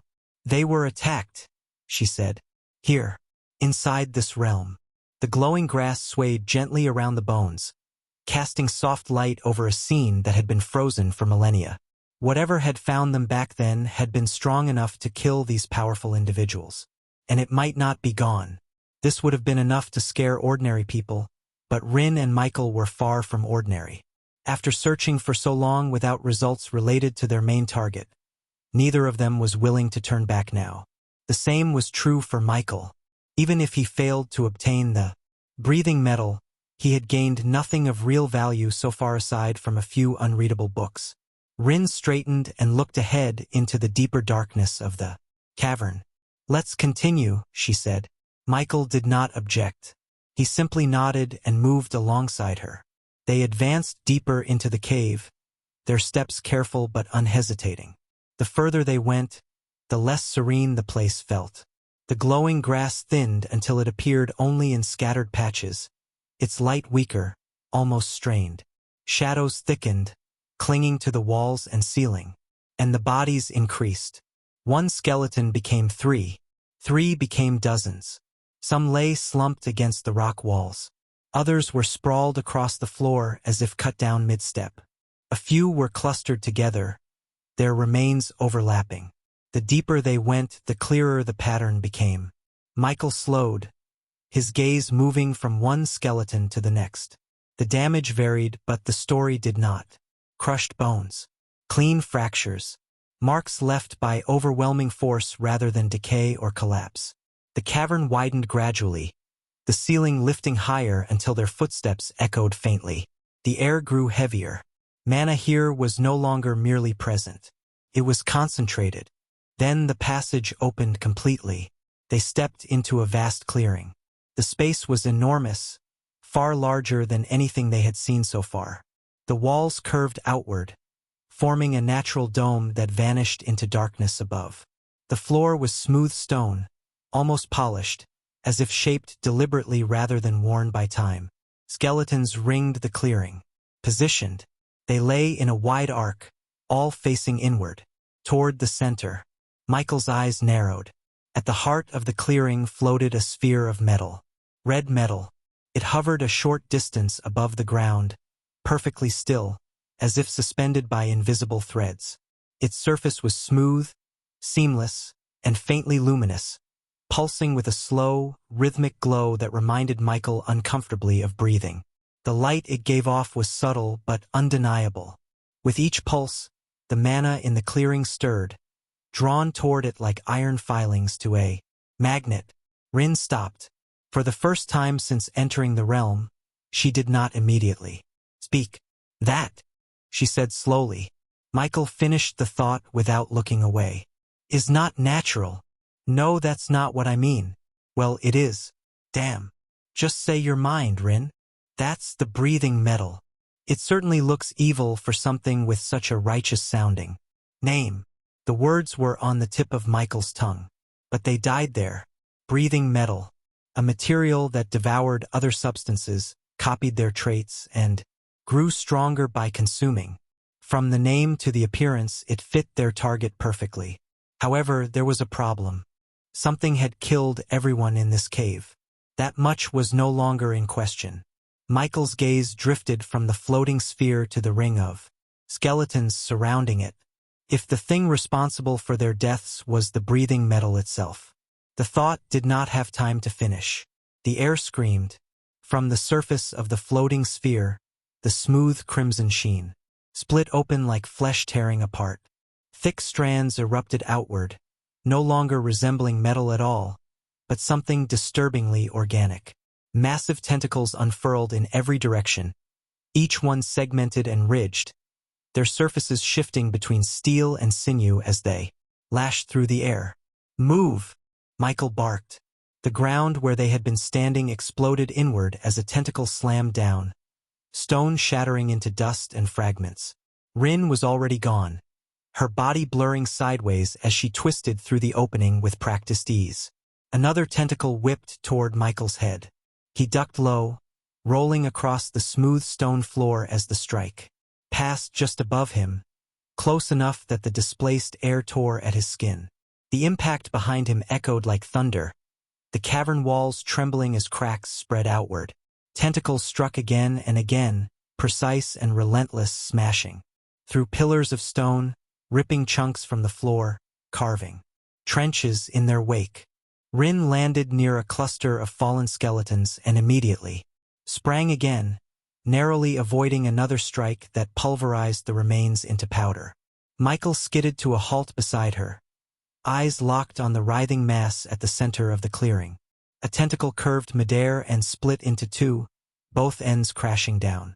In a pincer motion where they had been standing a heartbeat earlier, the floor imploded, leaving behind a crater. Chapter 808 Battle. The tentacles kept coming. They tore through the air in violent arcs, slamming down with enough force to turn solid stone into rubble, yet neither of them was truly pressed. Michael moved like a blur. His body twisted and shifted with unnatural precision, every step landing exactly where it needed to be. His law was active, copying the traits of wisdom, his tamed space beast, and the effect was immediate. His perception stretched. The world seemed to slow just enough for him. Each time a tentacle descended, he was already gone. Rin was no less composed. She was not as naturally fast as Michael, but speed was far from her only advantage, nor was she lacking in that department. Her armor shimmered faintly as she moved, runes along its surface activating in sequence. A tentacle snapped toward her waist. She pivoted mid-step, the armor flaring as it redirected the force grazing past her, sending her sliding backward. She used the motion to spring upward, narrowly avoiding another strike that shattered the stone beneath her feet. They dodged, again and again. To an outside observer, it might have looked almost effortless. But neither of their hearts settled. Michael's eyes never left the mass at the center of the clearing. His breathing remained controlled, but his mind was sharp, alert to every inconsistency. He could feel it. The attacks were powerful but simple. Too simple. Rin felt it too. This thing had slaughtered everyone whose bones now littered the cavern, being strong enough that their remains had endured for over 2,000 years. There was no chance that crude, whipping tentacles were the extent of its capabilities. "Stay sharp," Michael said quickly as another strike slammed down between them. "I already am," Rin replied, landing lightly on a raised slab of stone as it cracked under the impact beside her. The tentacles suddenly changed. One tentacle slammed down as before. Another detonated midair. The explosion was muted but violent, a compressed burst of force that twisted space and sent shards of stone flying in every direction. Michael reacted instantly, slipping sideways, but the shockwave clipped him anyway. His body was hurled back several meters, boots carving deep lines into the stone before he managed to regain his balance. The impact rattled through him, but nothing broke. Michael clicked his tongue. That's new. Rin fared no better. A tentacle curved toward her, then suddenly went weightless, its form blurring before phasing halfway out of reality. It reappeared at a different angle, grazing her shoulder and sending her spinning. Her armor flared brightly, absorbing the brunt of the force, and she landed hard on one knee before springing away again. Neither of them was injured, but both of them had been hit. More tentacles joined in. Some crackled with lightning, arcs snapping between their segments before discharging in sudden, focused bursts. Others dragged streaks of frost through the air, the temperature dropping sharply wherever they passed. One slammed into the ground and released a wave of gravity that distorted the clearing, pulling rubble, bones, and even loose mana inward for a split second before releasing it violently. The battlefield became chaos. Michael pushed himself faster. Still, he was clipped again. Not because he was slow, because the pattern of attacks was just wrong. The shift was immediate and brutal. Michael felt it before he could name it. The air screamed again, but this time it was layered, distorted, as if multiple forces were tearing through the same space at once. The breathing metal pulsed harder, its glow deepening to a violent crimson. One struck high, another tentacle struck low. A third did not strike at all. Space folded. Michael dodged the first by instinct, body snapping sideways in a blur, but the ground beneath his feet vanished as gravity inverted without warning. He fell upward, stomach lurching, only for a freezing current to wrap around his torso midair. Frost crept instantly across his body, locking his movement for a split second. That second was enough. A tentacle phased in directly in front of his chest and detonated. The blast smashed him through the air like a thrown weapon. He crashed into the cavern wall hard enough to crater it, stone collapsing around him as his body slid down in a cloud of dust. His vision swam. Pain rippled through his ribs, sharp and real. He forced himself to move. Another tentacle pierced the wall where his head had been a heartbeat earlier, the stone folding inward like wet clay around it. Michael rolled, coughed once. So that's how, he muttered. Across the clearing, Rin was faring no better. 3 tentacles struck her in sequence. Lightning first, gravity second, impact third. She blocked the lightning with her armor, but the energy did not disperse cleanly. It crawled across her runes, disrupting their rhythm just long enough for the gravity wave to slam into her. Her body was dragged sideways through the air, armor screaming as it fought the force. Before she could stabilize, a blunt tentacle crashed into her midsection. The blow folded her around it. Rin hit the ground hard, skidding across stone and bone, smashing through ancient remains that shattered like glass under her momentum. She rolled twice before managing to stop herself, one knee digging into the floor as she tried to rise again. The tentacles did not give her time. One split into dozens of thinner strands that pierced the ground. Around her, pinning stone, bone, and debris into a rising cage. Another slammed down from above, releasing a localized pressure field that crushed inward. Rin screamed as the force hit. She planted both hands on the ground, armor flaring blindingly as she forced mana through it, resisting the compression by sheer will.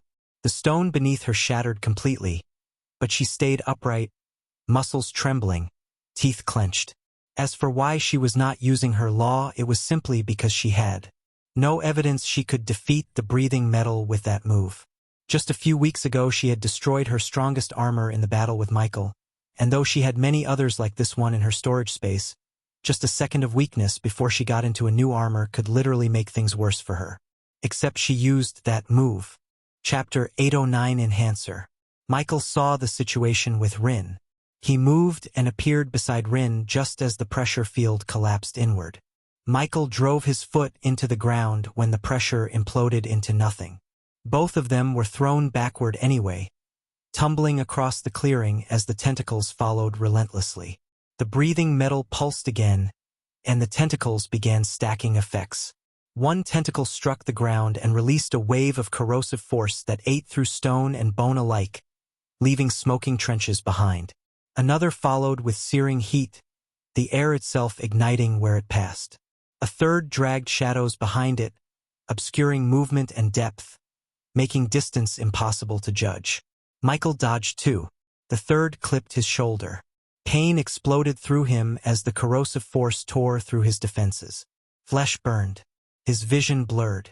He bit down hard and forced mana to compress around the wound, halting the damage before it could deepen. He staggered. A tentacle wrapped around his leg. Another slammed into his chest, driving the air from his lungs. A third followed immediately, striking his side with bone-crushing force. Michael was hurled across the clearing like a rag doll. He hit the ground hard, rolled, struck again, and finally came to a stop near the edge of the cavern. His body screamed in protest, but Michael forced himself up anyway. Rin was already moving again, armor blazing, mana surging wildly as she tore free from another gravity snare. A tentacle struck her back and sent her flying, but she twisted midair, landing awkwardly and skidding to a stop beside Michael. Both of them were breathing hard now. Rin slid to a stop beside him, boots carving grooves into the stone. Her breath was sharp, controlled, but there was tension in her eyes that had not been there before. "Michael," she said quietly, without looking away from the writhing mass of metal and flesh, "why does it feel like it's playing with us?" Michael wiped the blood from his chin with the back of his hand and forced himself upright. His ribs screamed in protest, but he ignored it. His gaze remained fixed on the breathing metal. "Because it is," he replied.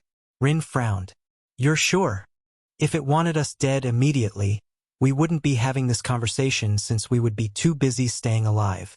I can't deny it's strong, but I still can't feel the strength that can go against multiple dash." Michael's eyes narrowed. "And we're not going all out either." Rin glanced at him, then nodded. She understood exactly what he meant. Michael shifted his stance, eyes never leaving the metal. "We need to get rid of it. Or..." He hesitated for a fraction of a second. "Is it possible to tame it?" Rin's eyes widened slightly. "Tame it?" she repeated. Another tentacle lashed out suddenly, forcing both of them to dodge again. They moved in sync, rolling apart as the stone where they had stood collapsed inward. Rin landed in a crouch, armor humming softly as it stabilized. "Based on what I read before coming here," she said as she rose, voice tight but steady, "the breathing metal was never meant to exist like this." Michael listened closely. "It was designed as a tool," Rin continued. "A living material, yes, but still a tool. Something meant to respond to its wielder, to grow alongside them." Her gaze hardened. "But this one already has a hint of consciousness." Michael's expression darkened. "That's bad." "Yes," Rin agreed, "because true consciousness is rare. You only see it in a handful of epic-grade treasures." She paused, watching the metal pulse again. "And even then, not all epic treasures have it." She took a slow breath. "Those that do possess a spirit are unique and special," she said.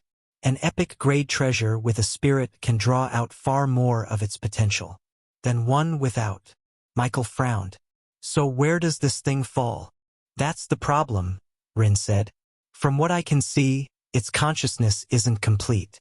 It's more like an instinct to attack and devour than anything. If I had to guess," she continued, "it's at the peak of extraordinary rank, just below epic grade. Originally, it had the potential to reach it easily." Rin glanced at the skeletons littering the clearing. "And it probably already did once." Michael followed her gaze. "You think it was epic grade back then?" "Either that," Rin said quietly, "or it displayed the same combat ability it's showing now, which doesn't make sense for the scale of casualties we've seen." The implication settled heavily between them. This was one of the reasons Michael was also wary to bring out his undead Currently there were only a few among his undead that could match him in power. And the two of the strongest right now were sleeping. If this wasn't the case, Michael would have summoned them immediately, since he had trust in their survivability. Unfortunately, as for his other undead, Michael was at a stage that, thanks to his soul injuries, he couldn't take risks that had clear signs. A failure. Perhaps a single loss of an undead wouldn't hurt him much, but a good number would surely do the deal, and it wasn't worth it. However, it was when Michael was thinking of his undead that he suddenly remembered something and hurriedly turned to Rin. "Hey, do you still have the enhancer?"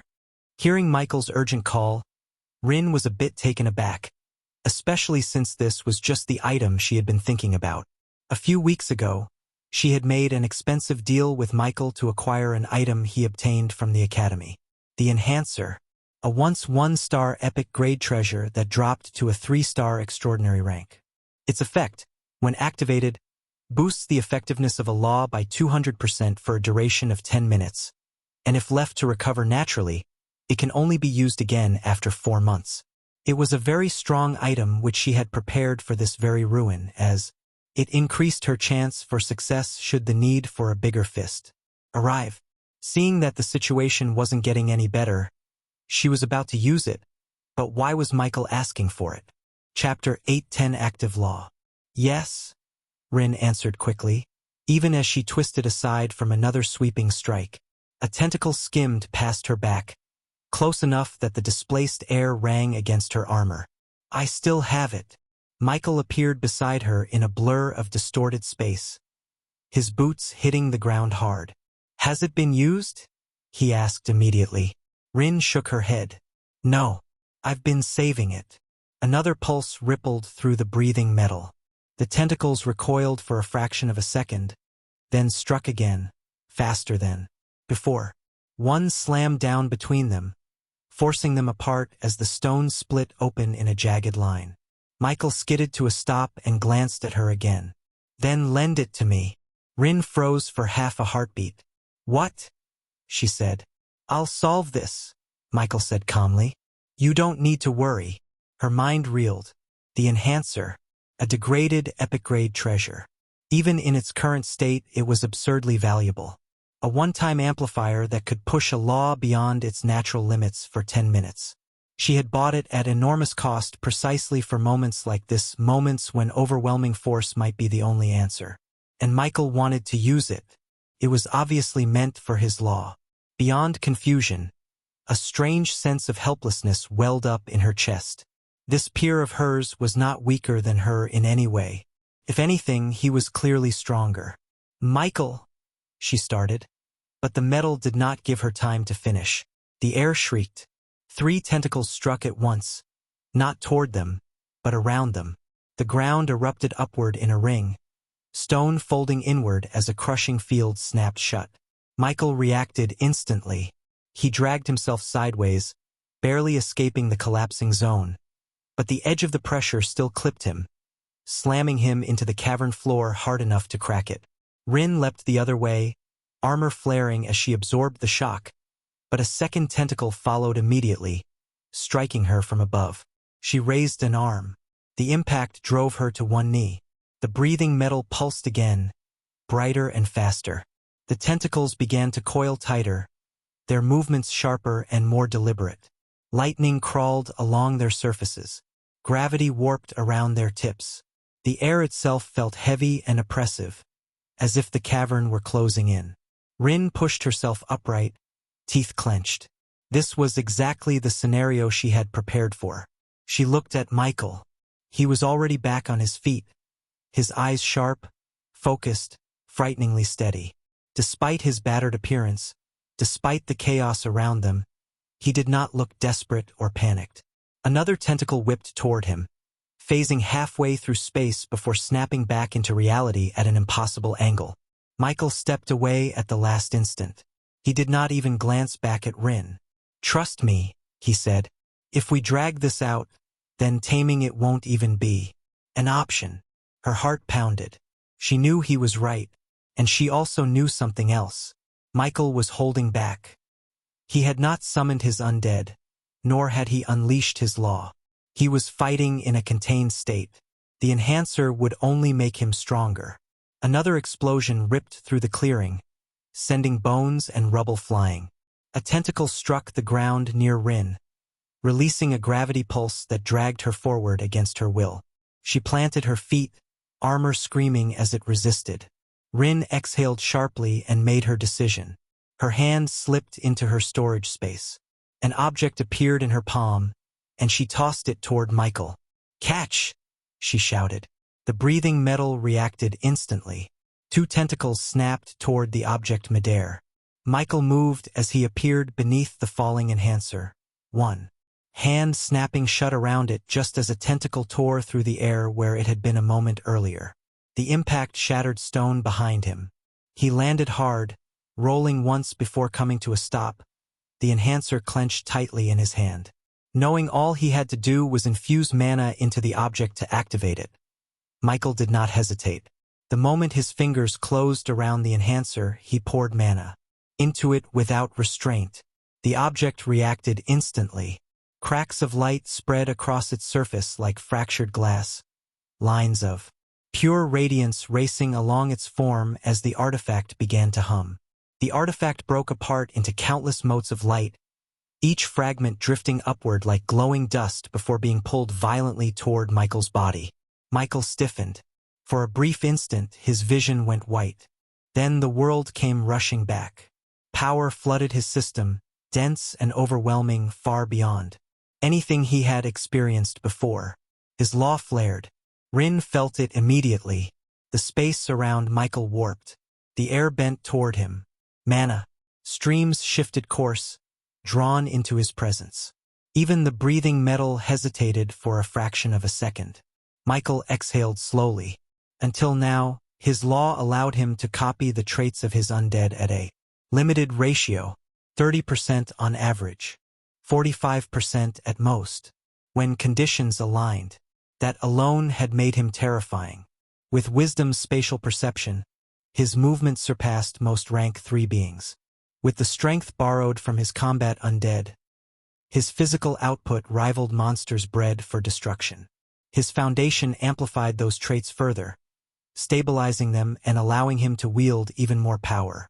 Even then, there were limits. But now, the enhancer was not a simple amplifier. It boosted the effectiveness of a law by 200%. If his law had previously capped at 45% trait replication, then in this state 100% was no longer impossible. That realization was why Michael had asked for the enhancer the moment he recalled its existence. At his current level, he was already stronger than most of the undead under his control. That alone was an anomaly among orthodox necromancers. But if Michael's law truly reached full replication on top of his own foundation, it was no exaggeration to say that below rank 3, Michael would be an invisible existence, and even within rank 3, he would stand as a powerful one. Chapter 8:11 Strong. Before using the enhancer, Michael could already fight and kill late-stage rank 3 beings. Though he had yet to truly test his limits, Michael could not help but feel that his current self could face beginning and ghost one-on-one, back before they had entered hell. It was absurd. In truth, it was only when Michael paused to reflect on his strength that he realized how far he had come. His growth was abnormal by any standard. Perhaps it was because powerful enemies appeared one after another that he rarely had the chance to recognize it himself. However, none of that was Michael's immediate concern. The moment his law surged in strength, he abruptly lost the delicate control he had maintained over wisdom's traits. He did not even dare to move, afraid that a single misstep would place him in a helpless position. Using wisdom in the current situation was also inappropriate. So Michael shifted his law's target to another undead better suited for what was about to happen. Spartan. The Law of Abyssal Pyre. This was Spartan's law. A tri-elemental fusion born from the union of fire, water, and darkness. It corroded and purified simultaneously. The Abyssal Pyre devoured vitality and mana, reduced matter to ash, and then reformed that ash into spiritual residue usable by its wielder. The higher the purity of the target's element, the stronger its consumption became, and the greater the reform. It was no wonder that the first impression people had upon witnessing it was that of a persistent, destructive parasite, one that devoured endlessly and never released its grip once attached. Black flames appeared the moment Michael switched from wisdom to Spartan. In a single breath, the darkness thickened, condensing into fire that was unmistakably flame yet refused to obey the rules most fire followed. It did not flicker wildly. It did not crackle. It burned in complete silence. The black flames wrapped around Michael's hands and climbed his arms, spiraling upward in controlled coils. They licked along his forearms, layered over muscle and bone, forming a living mantle of abyssal fire that stopped just short of his shoulders. They did not burn him. His skin did not char. His clothes did not singe. Yet the heat was undeniable. Rin felt it immediately. Her armor screamed as runes flared in emergency response. She took an involuntary step back, her throat going dry. The black flames gave off a dreadful sensation that pressed directly against the soul. It was not fear in the normal sense. The breathing metal reacted even more violently. Its crimson glow surged, pulsing erratically as the tentacles recoiled for the first time since the battle began. The writhing mass trembled, segments grinding against one another, as if the metal itself were trying to retreat, while lacking the means to do so. A shrill vibration rippled through the cavern. The metal felt it. Something within those black flames could erase it. And it was not wrong. Michael planned to use the abyssal fire to put an end to all of this. Michael came to the conclusion that the metal had become corrupted. The clearest proof was the contradiction in its very existence. It was called a metal, yet what lay before him resembled a mass of living flesh more than any refined material. This corruption explained everything. Its fall from epic grade to barely the peak of extraordinary was not due to damage or improper storage, but a fundamental change in nature. The breathing iron had killed countless beings, devouring them to grow. What had once been an inert material had evolved into something that possessed needs and desires. After transforming into a flesh-like entity, it had been sealed away and starved for nearly 2,000 years. Deprived of sustenance, its power withered, its form twisted further, and its essence decayed. It was no wonder that it now looked less like a precious metal and more like a demonic material, something unnatural. Michael flexed his fingers slowly. The abyssal fire followed the movement, tightening around his knuckles and flowing seamlessly with his intent. Rin swallowed hard. "Michael," she said, her voice lower than she intended. Michael did not turn. His attention remained fixed on the writhing mass ahead. On the way, the breathing metal recoiled from the abyssal flames as if instinct itself screamed danger. Rin forced herself to focus. "There's something you need to know," she said quickly. "About how to deal with it. Speak." "The only thing that needs to be destroyed is its consciousness," Rin said. "Not the core." Michael paused.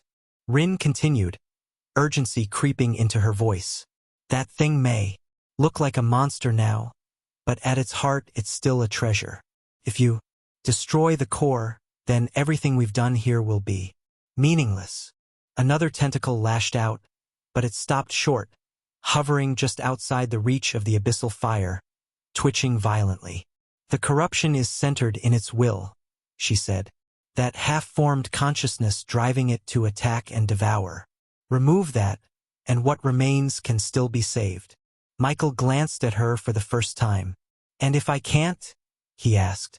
"Then the core collapses," Rin replied without hesitation. "Its structure will destabilize, and whatever potential it still has will be lost forever." She drew a sharp breath. "If possible," she said, "reduce it to just its core. Strip everything else away. I can take it back with me and begin purifying it slowly." The breathing metal pulsed violently. "I'll be careful," Michael said at last. "I won't destroy the core." To be honest, Michael also had means capable of destroying the consciousness of the breathing metal, but for such a precious treasure, it was too much for an experiment. Like Rin said, it was better to leave it to the professionals. Rin let out a breath she had not realized she was holding. "Good," she said softly. The cavern trembled. The breathing metal surged forward again, desperation leaking into its movements as the tentacles stacked effects more aggressively.